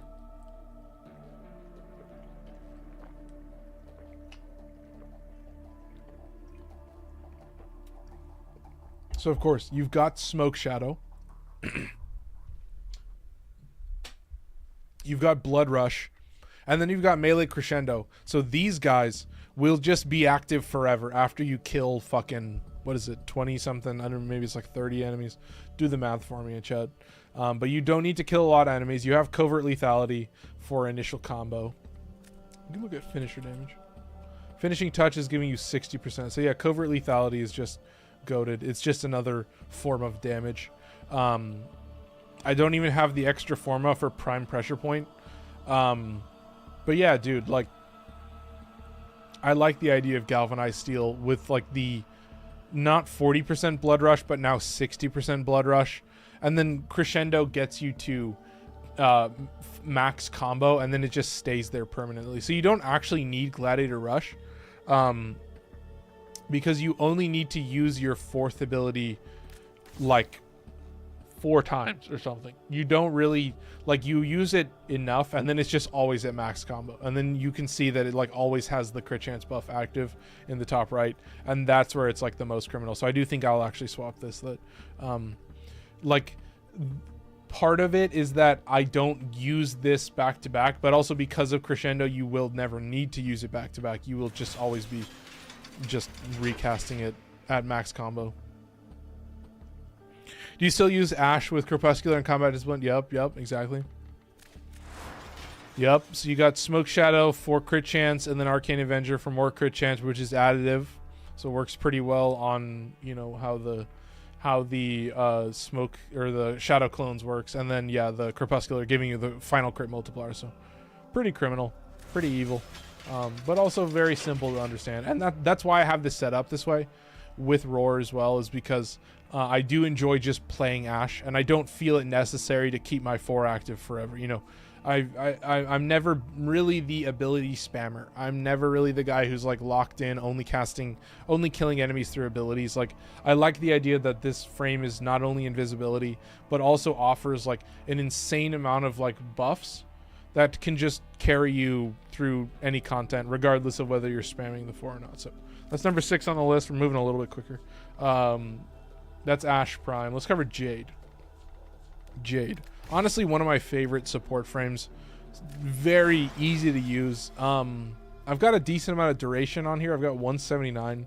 I've got pretty low power strength, so I'm only really using the shield recharge, but the fact that it's just like affinity range shield recharge, also stripping armor from Ophanim Eyes, also, you know, healing everything and dealing the fire damage and comboing with the 4. So in terms of like ability spam, fucking dealing a zillion damage, so much fun. I just love, honestly, just affinity range shield recharge. Just go to, you need range on her, trust me. Yeah, that's the thing, is like, I don't like, you'll see it like 90% of the time I spam, but yeah, my Discord knows. Yeah, you'll trust me. But I will say, do I have the mod points? I probably do. If I did this, I could probably just replace duration, because I don't think I need that much duration. That's what I realized. So I do like range for these orbs. Getting the orbs up, and then also the glory. Is it the AoE? Yeah, it's both the radius of the bullet and the radius of the AoE. So what I can do is this. Oh wait, I have a adaptation. Hang on, let me do this. Hang on. I do think that is a good take. That I don't need. Look at the duration on this. 53 seconds. Like, I'm chilling, and you can keep this duration active forever. So it's really only Ophanim Eyes that you have to worry about. So I do appreciate the take. I think that's a good take. All right, where is it? Yeah, I might as well get at least a little bit of range on there, because that's what I was always thinking, is like, I don't need fucking duration. I can keep this. It's still 46 seconds. Yeah, I was like, it's kind of a waste. You know what I mean? Like, I don't think I really need duration. Obviously, duration on this is 15 seconds, but you're spamming a shit ton of these. That's it. And then the range on this is 2.9. So, it's, you know, it's not the craziest range buff. Only 45%. But, yeah, there you go. That's a little bit of an augment to make it stronger, yeah. Or glory works off range, yeah. Let me show. I did swap her first with Zada's, you know. Yeah, I do love the kit. And I did pop into glory for like a split second, and I just did a zillion damage. It was crazy. I love the heat procs. I love maximizing the heat procs. You'll see it. I love corrosive projection now with growing power still staying in there. So Arcane Avenger is very important, and we're going to cover that right about now. I was thinking about using secondary Enervate. I was thinking about trying that. But this is still just a pretty standard pistol loadout. Pretty normal for me, honestly. The This is just merciless. I was thinking about using Enervate, and then swapping with her glory with Blast and Electricity with Cascadian Melts. Yeah, that looks sick. No, that's the thing, dude. Like, you'll see it with Hildryn. It's a very similar setup with Hildryn that I do like the idea that she has like that heat stuff built in. So I was very incentivized to go in with primed heated charge, and I did love what I discovered. So it was a lot of damage. I was thinking that I might swap like, I like Arcane Avenger because it's also a buff to my weapons. Like, I can also just use it as a buff. Whereas if I was using Power Strength, it would just like make me strip armor faster or like give me more shield regen. Whereas this is just like a buff to my weapon. So it was kind of nice to have like not 45%, but now 90% crit chance, you know, with, you know, a fuck ton of heat damage, and you'll get the double heat proc. So very criminal, very easy to use. But I was thinking that I might just remove viral entirely and just only have fire, and then, you know, it is a... Wait, does this work with Galvanized Aptitude? I don't have enough mod points to put the build that I want, but I do think I might put in Pistol Elementalist. I do think that it had enough damage, because I was like, I don't think I really need viral on this shit. I think I might just get a zillion heat procs. Yeah.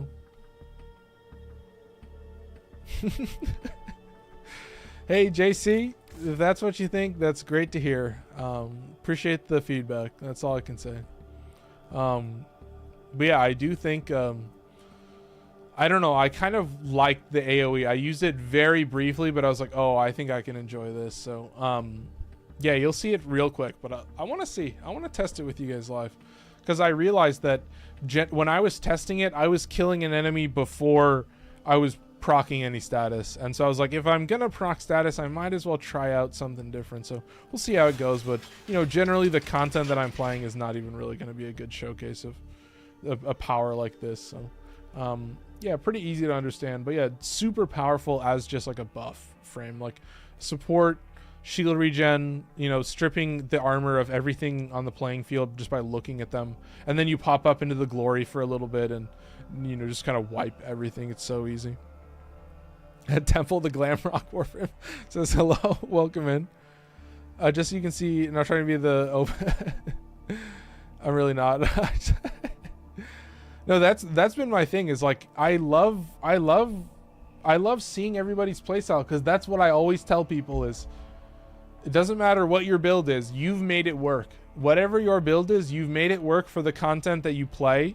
And if you ever come to a point where you want to change your build, then there will be lots of people who can offer you wonderful builds. So I think that's always the value of this community, is that, you know, it's really awesome to see how everybody plays the game differently, and how, you know, in the end, we all kind of nuke, don't we? We all kind of map wipe. The map wipe is a standard. Oh, N shared the live. I appreciate it. I don't think I heard a ping for that. I've been really enjoying Valkyr since the update with the Arcane. Yup. Titania 2 with her Dex Pixia. Yup. Absolutely. Nico Robin says, Ash is like a mindset of Wisp if her 4 was actually good. I have yet to try the Wisp augment. I put it on, but I have yet to try the Wisp augment for the 4, but let's cover Cyte-09. There's once again, excuse me, health regenerated is mandatory for the same crit chance setup. And then I do think shield capacity is very much needed for such low shields, because of course I have the same 0.2 shield regen, just so I have a little bit of cushion in case something bad happens. I have 179 duration, no range, and yeah, the only thing that I use is I always put blast damage on the 2, and then I just spam neutralize and then keep seek active forever. Yeah, that's a lot of weak point damage. It's still 60 meters, so plenty far. And then of course, so evade, obviously like scaling off of headshots, so with the neutralizer it'll ricochet to the heads, just like a ricochet weapon. So if you're using evade and you use like dual toxicist or Sicarus, or like any of them, like the they'll all have the same effect. Like there's a couple examples of that. So, you know, like you can build up evade in that way and then essentially keep it active forever very quickly. I will say with blind rage, there is a like ratio where I don't have enough max energy to keep all of my abilities sustained, but all I need is like 2 shots with the neutralizer, and then I can refill my evade. So I will get a lot of energy. I'll get a lot of ability duration. I'll get a lot of ability duration from 1 shot, and so I really only need to make 1 good shot to succeed. So that's the important thing to understand, is like it is very energy intensive, but that's the whole point. It's like I like being able to dump a lot of energy and get a fuck ton of power strength, at least as much as I possibly can, is the whole thing. Extra damage 63%, and then extra sniper damage 127.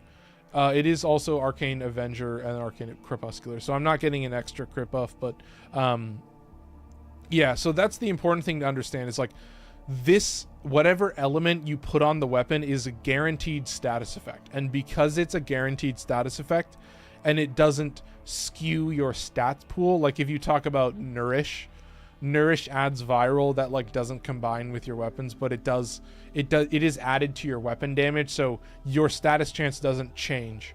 It just adds more viral damage, and that means therefore it skews you more towards viral. So this is a guaranteed element. So like if you have blast, it's guaranteed blast, and that's why you're having lower damage. But so the sniper damage is 127, so you know, very nice that the neutralizer gets like a crazy power buff. So this is like I think this would be the same as like Lavos giving you at 200%, or this might be a separate damage instance. So this could be like Zada's Whisper, where it is a separate damage instance that is the guaranteed element based on the effect. Yeah, it works way better with companion that status spreads. Yeah, I feel that. But yeah, the very simple combo, super, once again, incentivized to be spamming the neutralizer only the whole time, never using anything else. Super OP. And then of course the namesake, the neutralizer. I have to mention the fashion as well. I did swap this around recently. This is just all damage for the blast proc and also for hunter munition. So this is semi-rifle cannonade just for more damage, and then this is more damage, and this is also more damage. So I'm adding 45% crit chance to this, and then I'm also adding the vigilante bonus as well. So you know, in the high 100s, but then you can potentially get a vigilante bonus to get you pretty high. So it being a primary will always make it pretty goated. And yeah, you just spam it like crazy. I need 1 more Forma so that I can put in a dash, and I can put in Hush.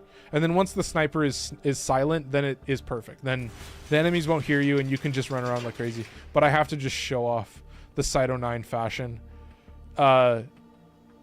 There's only one thing that I can say about it, chat. I don't know if you guys can guess. I don't know if you guys can tell. It's a little bit, chat, I'll say it. It's a little bit too much fucking Hugo Boss fucking Hail Hydra. 3.8 thousand likes. I completely missed that. Holy shit. Thank you guys. So yeah, I guess that's the Hail Hydra fashion for Cyte. It feels rough just because he's Quincy. I feel like that sucks. So I just put the fashion together and I was like, oh shit, what did I do? What did I make? Oh god, and I loved it so much. I was like, what does this say about me? Speaking of that, very similar color scheme for Temple, but yeah, like number 9 on the list, Temple. Shout out OK for following and dropping some likes. Appreciate it. Once again, shield capacity. Casting speed for the 2 is pretty important. It doesn't affect the 3, I don't think. And then once again, effectiveness on energy orb. Let's do it. Ooh, wow.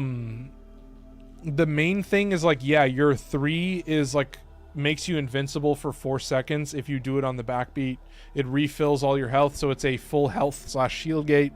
But I do not want to be spamming my 3 fucking all the time. So I have a bunch of defense, well, mainly just double shield regen and adaptation, which is like my basic setup for this stuff. It's 550 shield, so still regenning 106 shield per second. So, you know, you got a good ratio of like shield recharge delay, and the rate at which your shield regens. So Breach Surge is pretty interesting. I end up not using it a lot, but I wanted to put on something.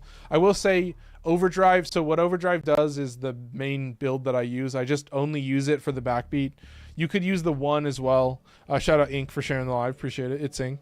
So you can use the 1 as well. It's like the fucking flame pillars. I don't fucking use it. They both do the same thing. This one gives you the crit chance. It's additive crit chance too. So when I crank those power strength numbers up, I guess I don't crank them too high, but 238, like getting yourself, oof. I don't know, man. Like, I thought about using Hotshot. I gotta be honest. I did think about using Hotshot. I don't think I have any knives, 0. But I was like, oh, I can get a double additive buff. You know, this is like similar build to Sevagoth. So, you know, this is 45 and this is going to get to like 60 something or whatever. You know, you're talking about adding 100% additive crit. So it's like you're giving crit to anything basically, or you're adding a crit level to anything. So I was just like, I could eventually get Hotshot. I don't think so, man. I'm chilling. I see people that have all the Hotshots and I'm like, very impressive. But yeah, Archon Vitality for the God, for Lizzie, it's crazy. But yeah, I was like, I might as well use Archon Vitality. I might as well just use it. I'm like, I could swap it with something else with more power strength, but generally I was like, the 3 is so easy to recast to keep the buff active that I thought it was super simple. So you can see just a lot of survivability, and then Lizzie is just goated. All of Lizzie's lines are goated, and Flare is like the biggest, like, junky ass cringe lord. Like all of Flare's lines, he's like hasta la vista, baby, and I'm like, shut the fuck up, dude. Give me only Lizzie. Anyway, sorry for the side note, but yeah, this is a crazy setup. So this is primary crux, and I'm converting the fire damage of the beam of the flamethrower into blast. And then the other setup is that, you know, with obviously you're proccing a shit ton of blast, so Elementalist is very clutch as like an extra damage buff.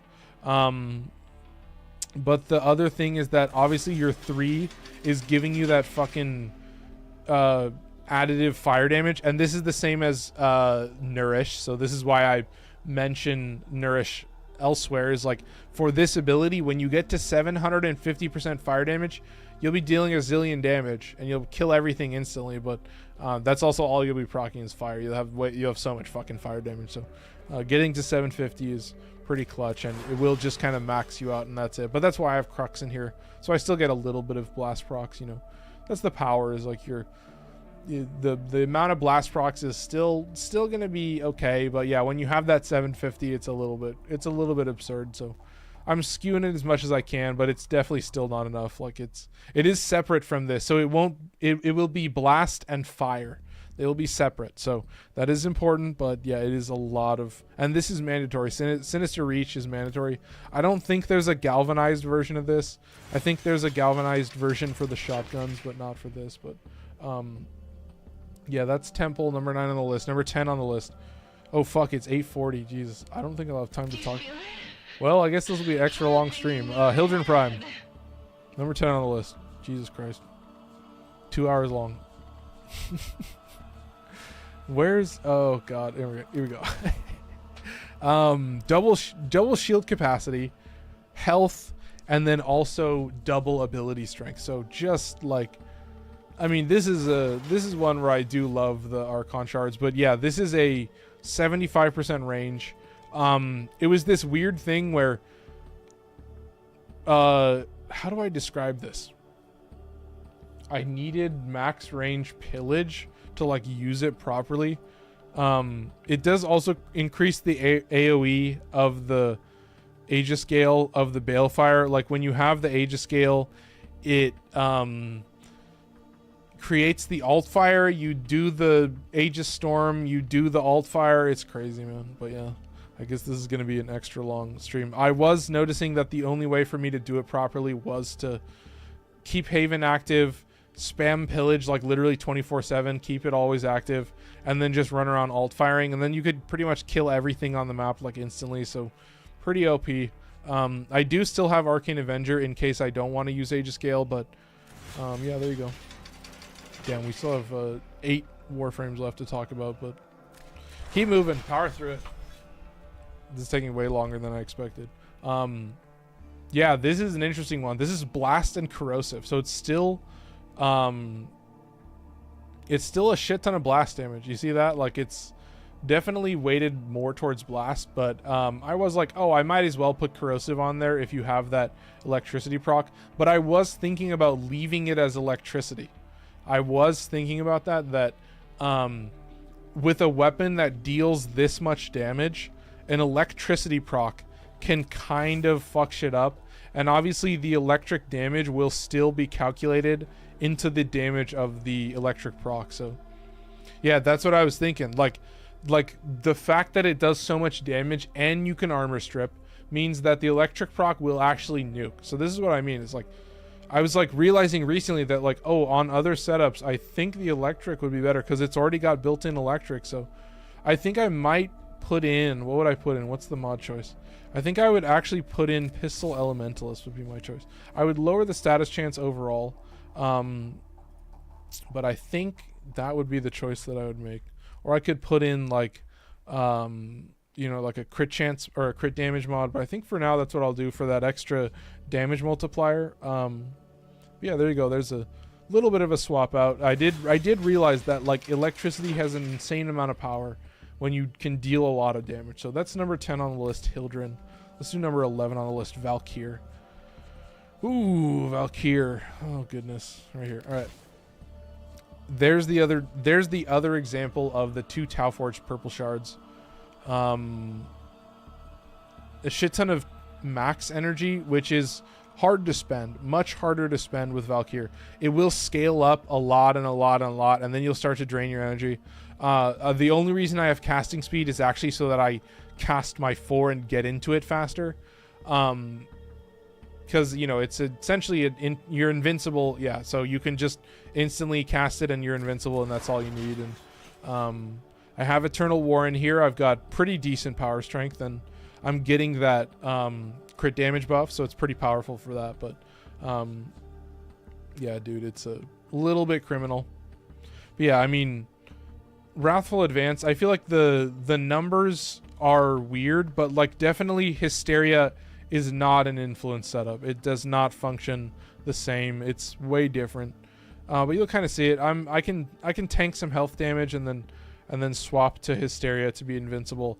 I'll get like a zillion armor. I have 735 armor, which gives me 71% damage reduction, and then I add Warcry on top of that, and that's giving me a fuck ton of armor. So that's all the armor I need. It's going to make me pretty tanky, and then I can just be invincible whenever I want. So if I ever take damage too much, then I can just swap to that and heal. It's a caveman damage gate, but yeah, Warcry numbers don't really matter. Like, the melee attack speed that you get is like so criminal. So I enjoy that it ramps up a lot. But yeah, this is just a shit ton of blast damage with melee exposure. That's it. So this is the situation that I'm using exposure because of Wrathful.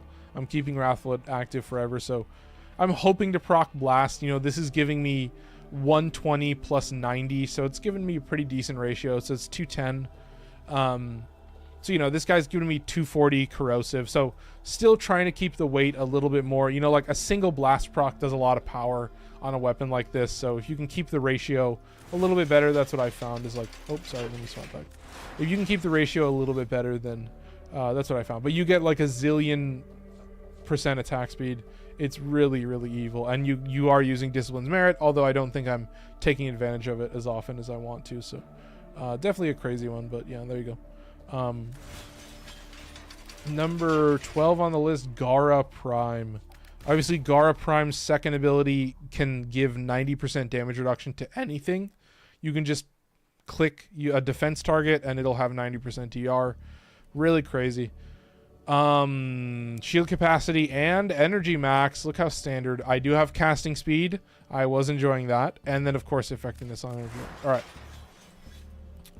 This is an interesting one. So this is one where I do have transient fortitude, blind rage at lower power strength or at lower level, and then also streamline. So I'm trying to preserve a little bit of efficiency just because I'm casting a bunch of roar, casting my damage reduction, and then also spamming Shattered Lash. So I wanted to have some decent efficiency still, so that I could still recast stuff a lot, because this is a secret. This is like one of the craziest Exalted weapons, I think. Like you'll just have to see it. I mean, maybe you'll see it eventually, but when it shows up in the randomizer. But yeah, 90% damage reduction once again with double shield regen. So yeah, pretty standard setup, but Shattered Lash Prime is where it's at. This is of course only slash damage. That's it, only slash damage.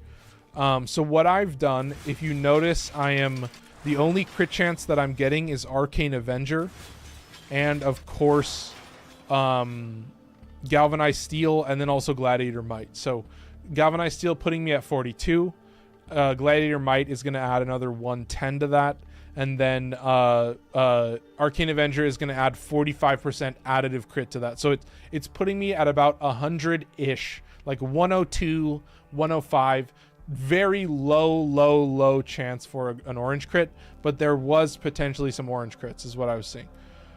So of course I'm using melee duplicate, and then I'm using status mod here, and then of course Weeping Wounds, which is getting to full combo. So you're getting the full Weeping Wounds bonus, Drifting Contact for the combo duration. So of course you are doing one Shattered Lash, and you are getting like two slash procs and 2 fire procs, or like 2 slash procs and a fire proc, and it's at like maximum damage. And I was like blown away at just how easy it was, and it was the weirdest build I've ever used, but like I had to just do it. I was like, oh, you're gonna give me only slash damage? I want to build around that. I want to get some crazy numbers. So that's number 12 on the list, Gara Prime. I gotta start moving quicker through this. Number 13, Wukong Prime, Bonk King. The Monkey King? No, the Bonky King. Shield capacity and energy max. Once again, standard as fuck. 270 energy, way lower.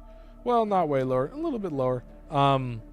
Only fast deflection, but I have fast deflection and adaptation. So adaptation a little bit for the health tank aspect, that you can heal whenever you want.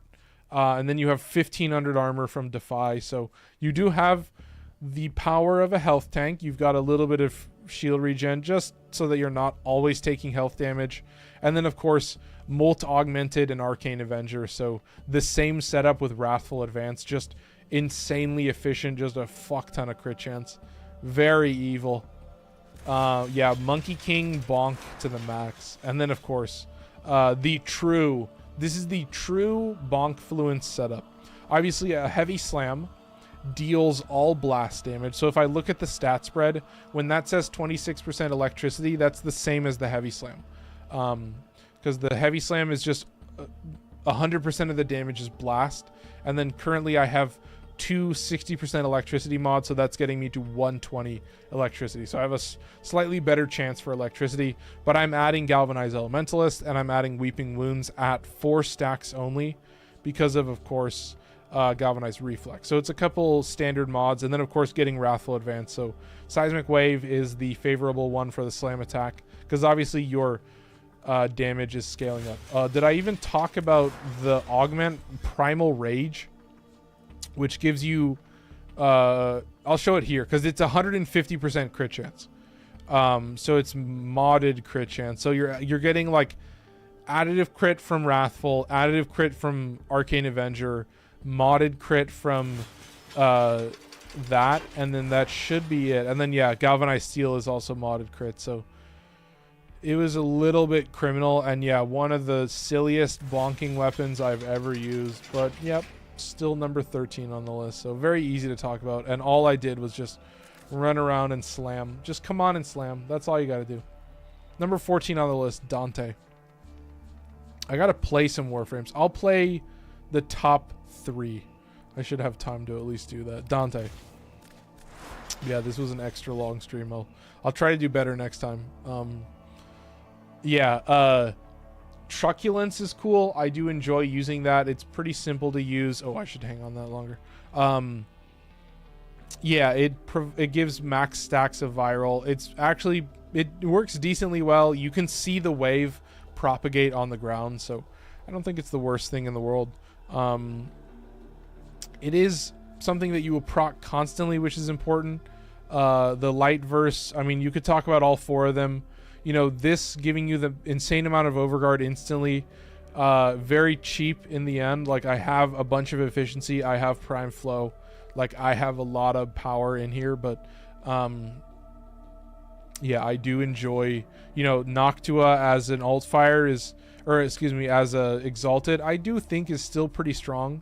Fragments have a seek angle. Like, I think I can still nuke crowds pretty easily, but it's still like, honestly, with my Dante, I enjoy just buffing myself with my other abilities, which, you know, we can talk about the DPS later, but yeah, the main one is Word Warden, which creates a copy of your Noctua, and it copies the mods and stuff. And then obviously also Page Flight, which is giving them status damage and status vulnerability. So very powerful. I'm getting multi-augmented in there. I want to just get as much overguard as I can, and that's really all I'm hoping for. So there we go. We're chilling. You can see very, very efficient setup. I've thought about also removing stretch and replacing that with, you know, like transient fortitude or something, because I don't think you need, like, what is the radius on this? 43 meters. It's pretty nice for the 4 to like nuke easier, but I don't think I'm necessarily benefiting from it super crazy. I've left it in there. I would need another Forma to like set it up properly, so I think you could max it out by removing that for sure. But then yeah, Noctua, the Exalted. You can see double invocation. This is Vom for power strength and Zada for energy regen, so I get a fuck ton of energy. That's basically it. But of course, we've got Cascadia Overcharge. I was like, why not? I literally never get to use this, and because I have my Overguard, I can keep the shields active, and so I get that pretty decent crit chance buff. Like 300% on a weapon that starts this high is actually pretty goated. Like Creeping Bullseye is giving you 200%, so you can think about how far that could go. But yeah, it's just Scorch. Just that's it. Scorch, obviously, the only power it's giving you really in Word Warden is that armor strip over 1 second, which is 50% armor strip. But yeah, that's definitely a very interesting Exalted. It's definitely different, but yeah, another example, of course, Voruna. Let's talk about it. Yeah, Voruna, you know, not a true Exalted, but the idea that your invisibility stays active, you just become visible for a split second when you activate your slashes for your 4, and you also become visible when you use your 2. But yeah, I have no survivability because I'm just proccing a bunch of health orbs from killing enemies, so this ability also just stays active. So it's like so efficient. You have impetus giving you more power strength, so like I called it a support because you do just create so much health orbs. But yeah, just the idea that you have Ulfram's Endurance just giving you infinite charges for your 4 as long as you can properly kill enemies, which is just insane with the amount of damage that you can deal. So very criminal, very evil, the amount of power that you have. And I don't know, man, like I just enjoyed it so much, how perfectly built it all was, just how simple it was. Like I was like, holy shit, I totally understand this. I am on board, chat. All right. Yeah, I mean, the spread radius, like I don't even have the other augment because it was so easy for me to just click 2 and then attack. Click 2 and attack. I have infinite energy, so like I did not care. With Equilibrium, yeah, I was like, why not just fucking spam everything? And yeah, not an Exalted, so no Exalted weapon to show, but good to still show as an example of like, I wanted to use this because the entire kit is kind of built around spamming the 4, so I might as well actually make a go of it. So Sevagoth Prime, number 16 on the list. Let's do it. All right. Sevagoth, let's see, where could he be? Where do you think he is? I think I used him recently. This is a crazy one to do. This is double ability strength, shield capacity, and energy max, of course. But this is a weird one. So I've actually removed his Gloom. I've removed Gloom. I just have double shield regen with Eclipse, which is only here for 75% damage reduction. That's it. So, you know, just giving me a little bit of buff to my shield gate. That's it. But yeah, it's a pretty basic setup. Shadow Haze giving you additive crit on top of Arcane Avenger. So Shadow Haze is half of your power strength. So technically Arcane Avenger is more effective than Molt Augmented. So Molt Augmented would give you 30% additive crit chance, whereas Arcane Avenger is giving you 45%. Oh, please let me share my build. Yeah. Are you mauling? Are you mauling that I got rid of Gloom? Yeah, chat. I've been loving the DR plus shield regen. That's it. I've been saving myself some struggle with this. Also, yeah, if you ever want to, yeah, you can just I love making you guys mauled. Yeah, Strategist does this too, where he's like, bro, you have to change your build. You have to. How could you build like that? And it makes me laugh every single time. And it always will. Anyway, yeah, I don't really spam the 1 and the 2. I mostly just use the 1 for crit chance. And then if I need to like a room nuke, then I'll use fucking Dark Propagation. But honestly, I rarely use it. That's it.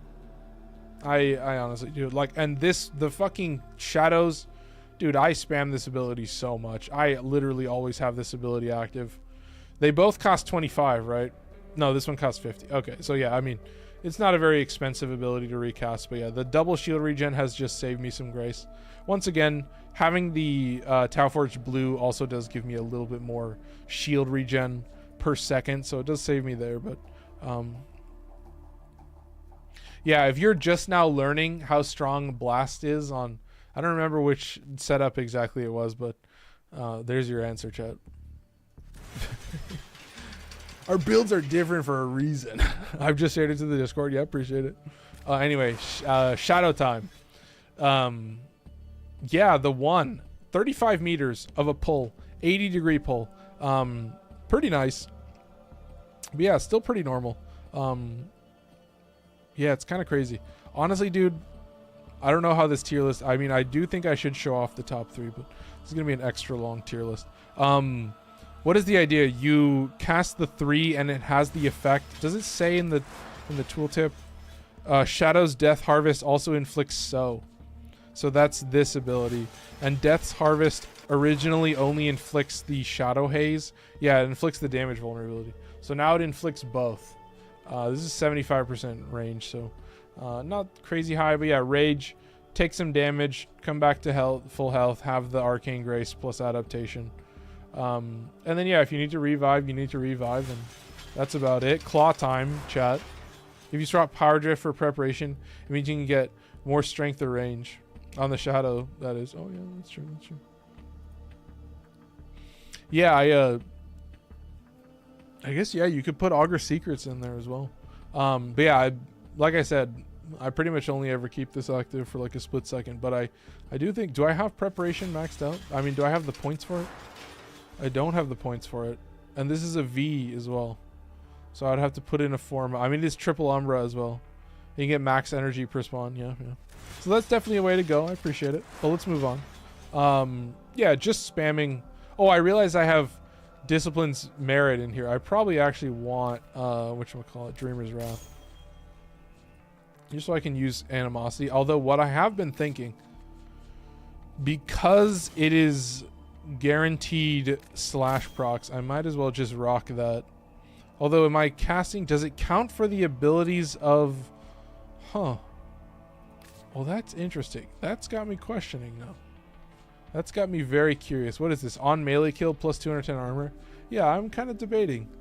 What do I have? Oh, I'm getting to a lot of crit chance, so yeah, I definitely think you could, yeah, I could see swapping this. I guess I could leave this in here. I don't know how often I'm keeping it active, but yeah, I guess it's worth a shot to try. But I do think that I use this primarily for the standing combo into the death knocking, so that's about it. You get a shit ton of slash procs, and then you get a big ass fucking slash proc, so pretty simple to understand. I do like range as well. I like actually using the claws. I think they're fun. Exposure works on the Shadow's abilities. But does it work on Sevagoth's abilities? That's what I'm saying. Like, if I'm casting Sevagoth's abilities, does it still build up exposure so that it's active when the Shadow is equipped? Because, like, as somebody who's not spamming the Shadow all the time, Titania Prime is much higher on the list. But yeah, this stream is going to be like 2 hours and 20 minutes probably. Titania, here we go. No, okay, so then yeah, that would be a knock for sure. So yeah, shield capacity and energy max and casting speed, once again, super classic. This is 250% range for Beguiling Lantern, which is giving you a damage increase on energy or on enemies affected by Lantern. So pretty nice for that. And that's because you get damage reduction and dodge chance on Thorns and Dust. So those are generally the ones that I spam the most. And then yeah, you can run around in Dex Pixia and do some pretty decent damage. So yeah, I do have Ensnare if I want to do some grouping and some CC, but yeah, it's a pretty quick build to understand in terms of like if it's a max range build, it's pretty normal. But this is secondary Enervate with you know, a little bit of built-in slash. You know, it's actually only favoring slash over impact and puncture. That's pretty much nothing on the other two, so that is nice for that. You can have viral heat and then add slash. Obviously the pistol, so you got a prime heated charge. The way I think it's programmed is I think it treats the Shadow as entirely different Warframe. Yeah, exactly. So there you go. All right, so that's Dex Pixia, and then you've got Diwata, which is really just dealing blast procs, and that's it. Just dealing some decent blast procs. I decided to put Duplicate in here just for like a higher chance at blast procs, and you can see the wrong mod setup here, so I've changed it around a couple times, but this is what I landed on. Just I'm not proccing a lot of status, but I might as well just get a little bit of blast. So that's number 17 on the list, Titania.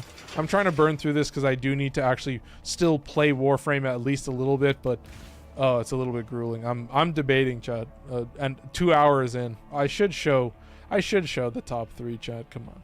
All right. Shield capacity once again, although I don't think that's really necessary. And then it is Boreal's Hatred, fast deflection. So I have a lot of shield regen per second, but you know, the shield recharge delay is still pretty low. So I've thought about swapping that. I did want to keep some range for the sleep arrow. It's a 10-meter sleep, so I don't really use the sleep arrow, but I like having it there if I ever need it. But yeah, I'm using Roar with Artemis Bow, so using Infiltrate as well, which makes you move faster, and it scales with power strength, so it's actually pretty nice. And then of course Corrosive Projection, which is important for Artemis Bow, which is using Blast and Primary Crux, so still got a very good weight towards Blast, but I was thinking about putting in primed cryo rounds. I just don't have the mod points for it. I don't have the Forma, so there you go. 18 on the list. Holy shit, that took way too long. I was yapping way too much, so we need to actually play Warframe for just a little bit. I'm gonna get some water. Today.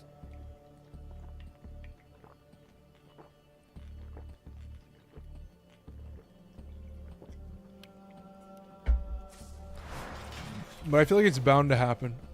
You know, like when you guys are active in chat and we're chatting it up, I think it's fine if the stream runs a little bit long. I still want to show off some, but unfortunately it looks like we'll only really have time for the top 3. Oh my god. But it's a level 200 Omnia Fissure. That's goated, dude. Holy shit. They gave it to me. They gave me the one I want. Alright, let's do it. We get to play after God knows how long. Yeah, 2 hours and 3 minutes. So, what can I say, man? Each enemy is more powerful than Let's keep moving. Only with true mastery nice and easy. of the Okay. arsenal will you succeed. Oh, I was like, what am I doing here? All right, let's get out of here. Hopefully we get lucky in terms of map spawns. I'm potentially looking for 2 different rooms, but let's see if we can get some energy going. All right, chat. Let's get all the buffs. We'll activate this. All right. Let's get my boy going. Oh, I forgot it's on the 2 now. Okay, chilling. Nice. And we're looking easy. And now we just need some energy orbs. We're at 21 energy, so we're playing it a little bit risky, but I think we can probably find some energy orbs. If you have a necromech, you may use it. Oh, there's an energy orb with the most minuscule amount of time left. Most minuscule, dude. All right. Nice and easy. Perfect. Ooh, gonna drain a lot of energy there. See, this is what I mean. Where's the enemies when you need them? Where's the energy when you need it? Yeah, fuck, man. All right. Looks like we have to wait for the spawns a little bit. Do we have 2 different arenas next to each other? No, I don't think so. I don't think we got that lucky. So, this is my struggle, chat. There's this wind-up period to the start of certain missions. But then the wind-up period is gone very quickly, so let's accumulate some energy real quick. We'll spam the base assist just a tad. Okay, there's the energy we need. Let's find black and white, man. Pick us up a coffee while you're out. Alright, nice and easy. Oh, I got rid of that, so he's active now. That's sick. I love that. Alright, let's get our buffs going. Got him. Let's get that max rank. Let's get that maximum power going in, okay? And then we just cruise. Alright. Yeah, you can see I'm not really even bothering with Furious Javelin. Not really even worrying about it, man. It's feeling too goofy. Alright. That's good to go. Primary weapon, unfortunate. Bro, I'm failing to keep it active. That's great. Love that. Alright, hit it. Nice. Okay, sweet. And yeah, I'm loving, you know, not really getting shot enough to... Not getting shot enough to need slash dash, but still getting shot a little bit. So, you know, I'm kind of waiting for the spawns. I'm trying to play it proper. So, you know, in terms of the number 1 slot, this is what I'm talking about. I'm not even really able to do anything, you know, in terms of doing heavy attacks, using Furious Javelin. I feel like I don't have enough density. Pop them off. I'm kind of slapping these dudes as they walk into the arena, so it feels a little bit silly, but, you know, it's just super goofy. When's that giveaway you always hype up? It is tomorrow. What's your username in Discord? Let me make sure you're in the Discord. If you haven't added yet, yeah. I hope you've joined. I'm sure I already know what your username is, but just to make sure. Yeah, I mean, today is literally the last day to enter, so if you're not in the Discord yet, yeah.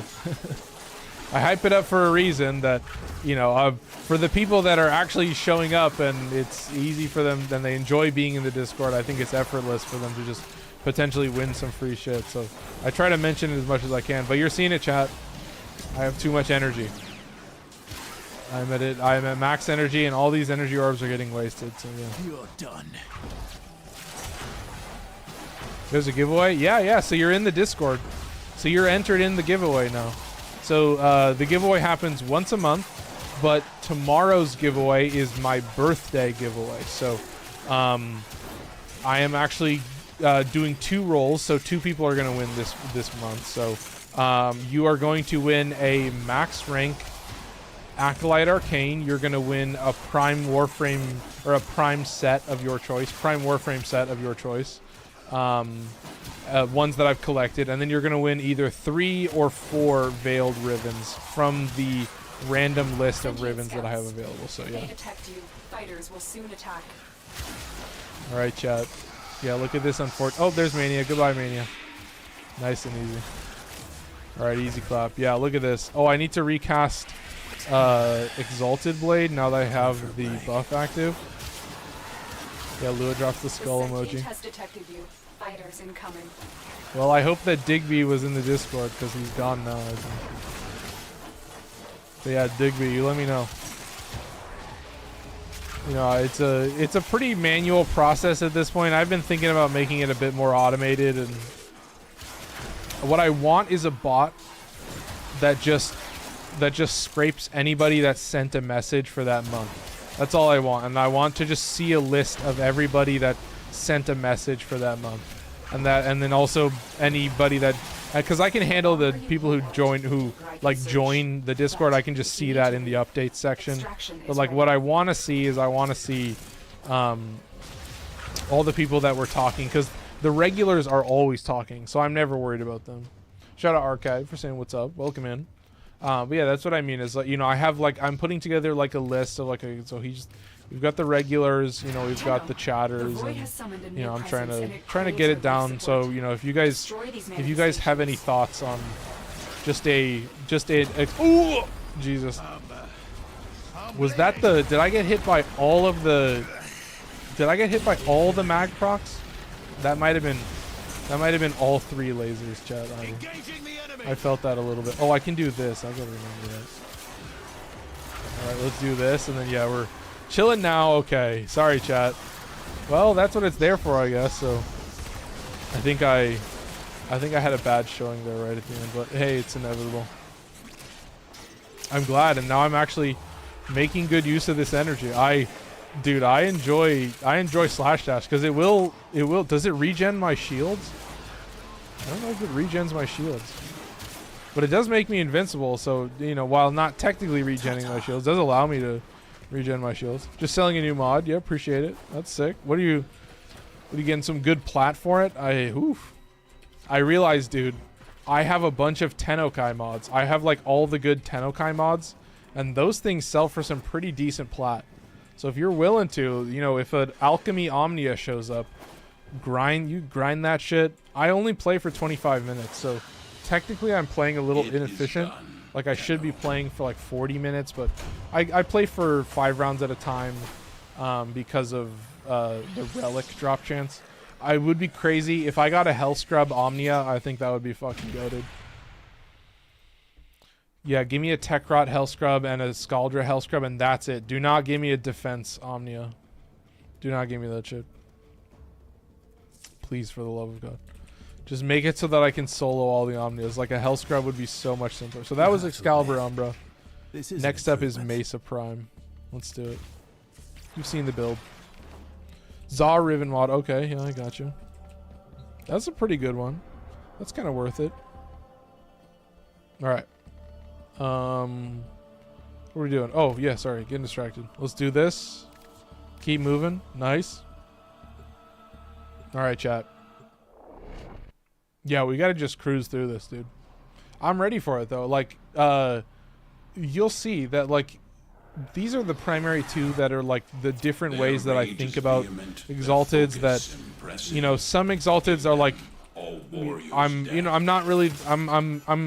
trying to decide whether I want to lock in, basically, like how much I'm fully spamming the Exalted versus, you know, whether the Exalted is easy enough to use that I can swap in and out of it and I'm not necessarily keeping it active forever. So, you know, there's like a couple interesting examples that I think are just really fun to talk about, and I just love them, man. So I'm checking to make sure that my CPU stats are looking, or excuse me, my GPU stats are looking good, because I actually want to make sure I'm utilizing my shit properly. So Mesa is definitely much more of a frame that I use guns with. Oh, so the black and white man spawned in a different room, which I think means that this room has an arena in it. So one of these hallways leads to an arena. Yep, there's the other arena. So we're just gonna stay in the entry hallway for the entire game. So this will be perfect. So I just stay in the black and white man real quick. And then I hit this, and I hit this. And I want to pause, and the abilities, and then shooting gallery. So in the black and white buff, it is a 100% weapon damage buff, which I'm pretty sure is just the same as Serration. So it's technically giving you diminishing returns. Well, actually, not technically, literally giving you diminishing returns. But, you know, it's there. I want to keep my 3 active. And then I think we might line up some good shots. Oh, these guys are getting converted real quick. Let me convert these motherfuckers real quick. All right. Convert them to the Lord Jesus. Looking good. Yeah, you can see pretty decent duration on the abilities as well. So not the craziest to play. Like, it's pretty simple still. And yeah, like 95% DR is just wonderful. So I guess we'll do some of this. I don't know if it keeps the buff active. Oh, but I have Encumber, so this shit is just always active. I see. And then it should, yeah, it keeps the galvanized stacks. So even when you swap off of it. Oh, all my shit decayed. Okay, that's fine. Okay, let's do this into this. And then now we're chilling. Now we can spam a little bit more of the peacemakers. You can see, just take your hand off the keyboard. You don't need to worry about it. Yeah, Mesa. Another great example of a frame that's very easy to keep at half energy. Like, so simple to use and very elegant. Just down a hallway, killing everything. Or you use your guns to kill everything. Like, whatever you want, fully maxed out, the most brainless thing you've ever used. Like, truly anti-aiming material, and... Oh, that was a weird phrase. Sorry, chat. Alright, looking good. Chill. Hop into here, do this. Do this, okay. Nice, looking easy. Chat, come on, man. Keep moving. I can do better than this. I'm ready for it. Okay, nice and easy. Alright, dude. And this is what I mean. Oh, what do I... I'm saying Zara. No, I don't buy Rivens. I definitely don't buy Veiled Rivens. I actually give them away because I accumulate an infinite supply of them. Because I basically never unveil Rivens. Because I'm literally only just buying unrolled. Like, if I want a Riven, I go to Warframe.market and I buy an unrolled version of it. And, like, unless it's, like, the most meta weapon you've ever seen. Sorry, I forgot to keep my damage reduction active. Unless it's, like, the most meta weapon you've ever seen, it's usually, like, 50 plat for an unrolled. So, super criminal. Super easy. Sorry. I get to yapping a little bit too much.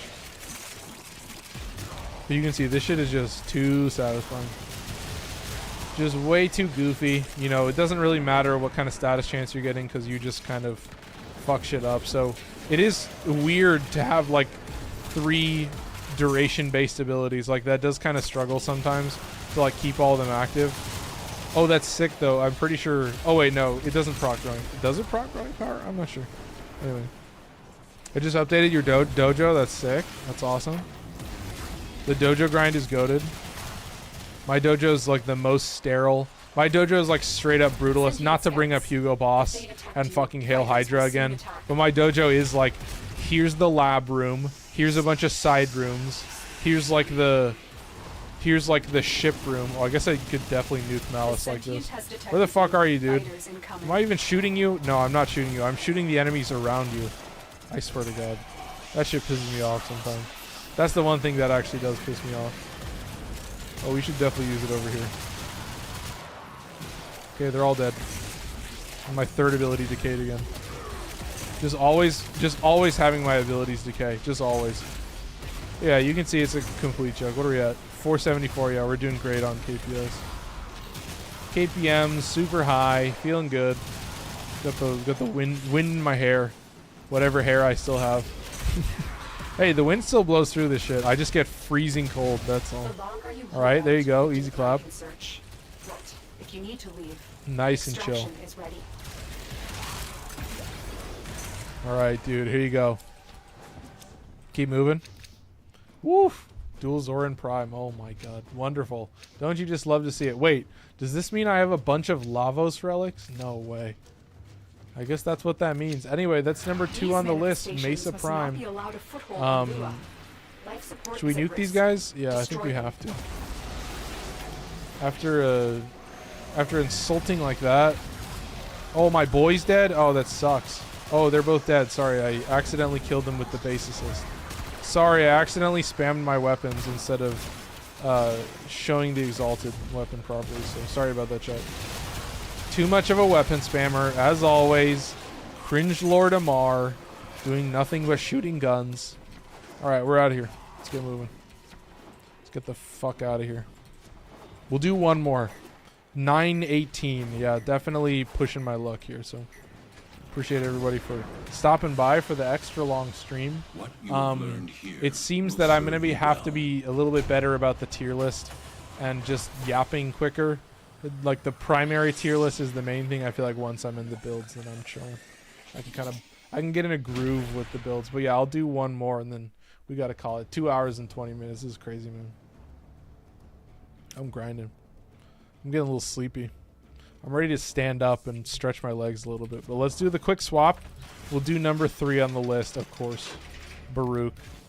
The Bonk King. The truly maxed out setup. And we're going to see. I'm going to see just how fast I can actually build up the gauge. I have 7 of these. Wisp Prime. I guess, yeah, I have been doing a lot of Elite Sanctuary Onslaught. So I do start to accumulate more of these Radiant Relics. And It's time to burn them, it seems. Time to make them say bye-bye. I got to do way Their more rage omnius, is chat. vehement, their focus impressive. Okay, nice. Easy Give clap. them all warriors' death. Oh, too simple. All right, perfect. The Orokin Neural Sentry is attempting to purge And you from this then, what do we place. got? Stand What do we got? by What do we for got? life What do we got? support. Should be a simple spawn. Okay, first thing we'll do, we get 40 charges. Oh my fucking god. We get 40 charges of the little thing. And now we just kind of wait. Now we stand around a little bit. We let them get hit by the charges. And then we wait, and then we wait, and then we hit the 2. And then we just burn a bunch of restraint. And then we have to make sure to kill all the enemies in the restraint. Ooh, all open to finishers as well. That's sick. Losing a little bit of energy, but I think I can survive. I should need one more. There's a big chunk. Love it. Love it. Okay. Love it. Loving it. Holy shit. Okay, excellent. So we're already drained to the max. So then I just find the black and white man. Find the man you need so much. Hit this. Hit this. And you are ganging. Influence procs instantly, and then we just run around and nuke. And then we just kind of nuke. So we gotta wait for the spawns a little bit, but I think we can do just fine and dandy. We're getting 421% crit chance. Not even getting the full buff. Okay, this is what you're seeing. I'm bonking like once every couple seconds. Maybe every 10 seconds. Nice and easy. Look at this. And wherever you kill, that's where the spawns come from. So you pull the spawns to one side of the map. You pull all the spawns, you kill all the enemies, and then they start spawning from another side of the map. Because these are both dead ends, so they no longer spawn from this side. So now that there's no more enemies spawning from these rooms, now they'll come over here and start spawning from these rooms. And so I'll go over here and kill these enemies in here. And then that means more of them are going to start spawning from here. And then that means I keep going this way. And now they're going to start moving in the correct direction. And now all I have to do is just keep staying in this room. And now we are controlling the spawns. 56. Did we get double ability? 1,000% crit chance. What the fuck, dude? Literally just had your videos come up on my TikTok. Dude, shout out. Appreciate it. Thank you. Yeah, I've got a video going up this Saturday. I'm doing the Purgator 1. I've been having a ton of fun. 88! What the fuck? I gotta recast this. Wait, I gotta recast this. Oh my fucking god, that's so stupid, dude. That's so fucking dumb. Dude, I'm never gonna proc influence. I'm gonna nuke in a single hit. This is maximum gaming. There's influence. Let's see some influence action. Let's be an influencer real quick. There you go, chatters. There you go, chatters. That's what it's all there for. I didn't even cast the crit chance. 1,043% crit chance. What a way to close it out, chat. Holy shit. Holy shit, bro. Oh my god. Let's spam it. Alright. Yeah, I'm excited to talk about the Purgator 1. Dude, when you Google the Purgator 1, there is so much hate. No, like, there's so many people who don't like it. They don't like the mechanic. There's too many drawbacks. And bro, I put together a build and I was like, this shit is maximum gaming. You see my message in general chat? No, I don't think I've read it. I've had the tier list covering this. Let's see. Which message? I mean, I saw that you guys were replying, saying a bunch of stuff. I don't know exactly. Oh wait, I was looking at build. Sorry, I was looking at build. No, don't see it. Are you talking about recently or earlier? Okay, chillin'.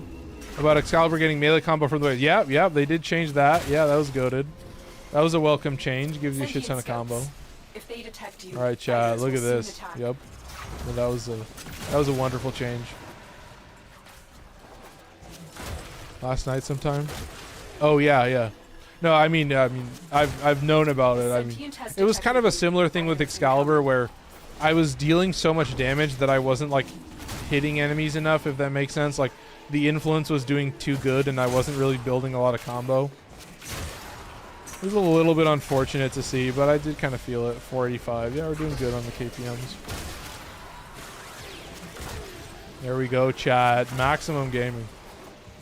Nice and easy. We can just nuke this guy into... Oh, did he die? Yeah, he's... Alright. Seems like he didn't die from the actual bonk, which is a little unfortunate. We need more damage, chat. Now, I think when the Thrax spawn, we will hit them with the actual attack, which is the reason that I'm using primed pressure point instead of whatchamacallit, instead of seismic wave. Yeah, we'll show up the top 3, and then I'll be stuck here for a while. There's a reason dexterity against God, fucking dexterity. The fucking Lua and dexterity. Jesus Christ. Drawn to this cursed place of stolen lives. They will drain your life supply unless chat. they are destroyed.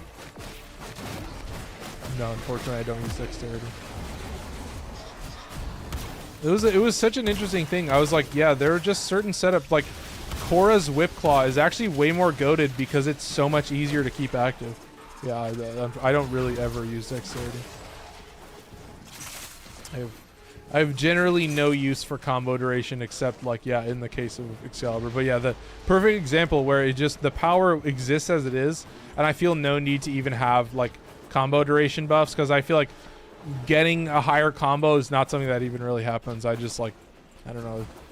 I deal so much damage. I'm like, I'm not even swinging that many waves. Like, I don't know. And same with Baruuk as well. I was like, I'm not even building that much fucking combo, you know?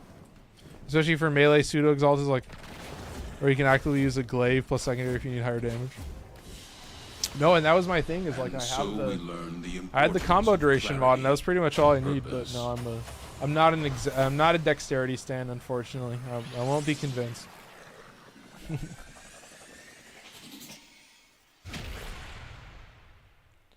Not building combo because you're spamming heavy slam. Yeah. I mean, I was spamming normal slam. Like, yeah, if you didn't catch that, I wasn't actually I didn't heavy slam a single time in that mission.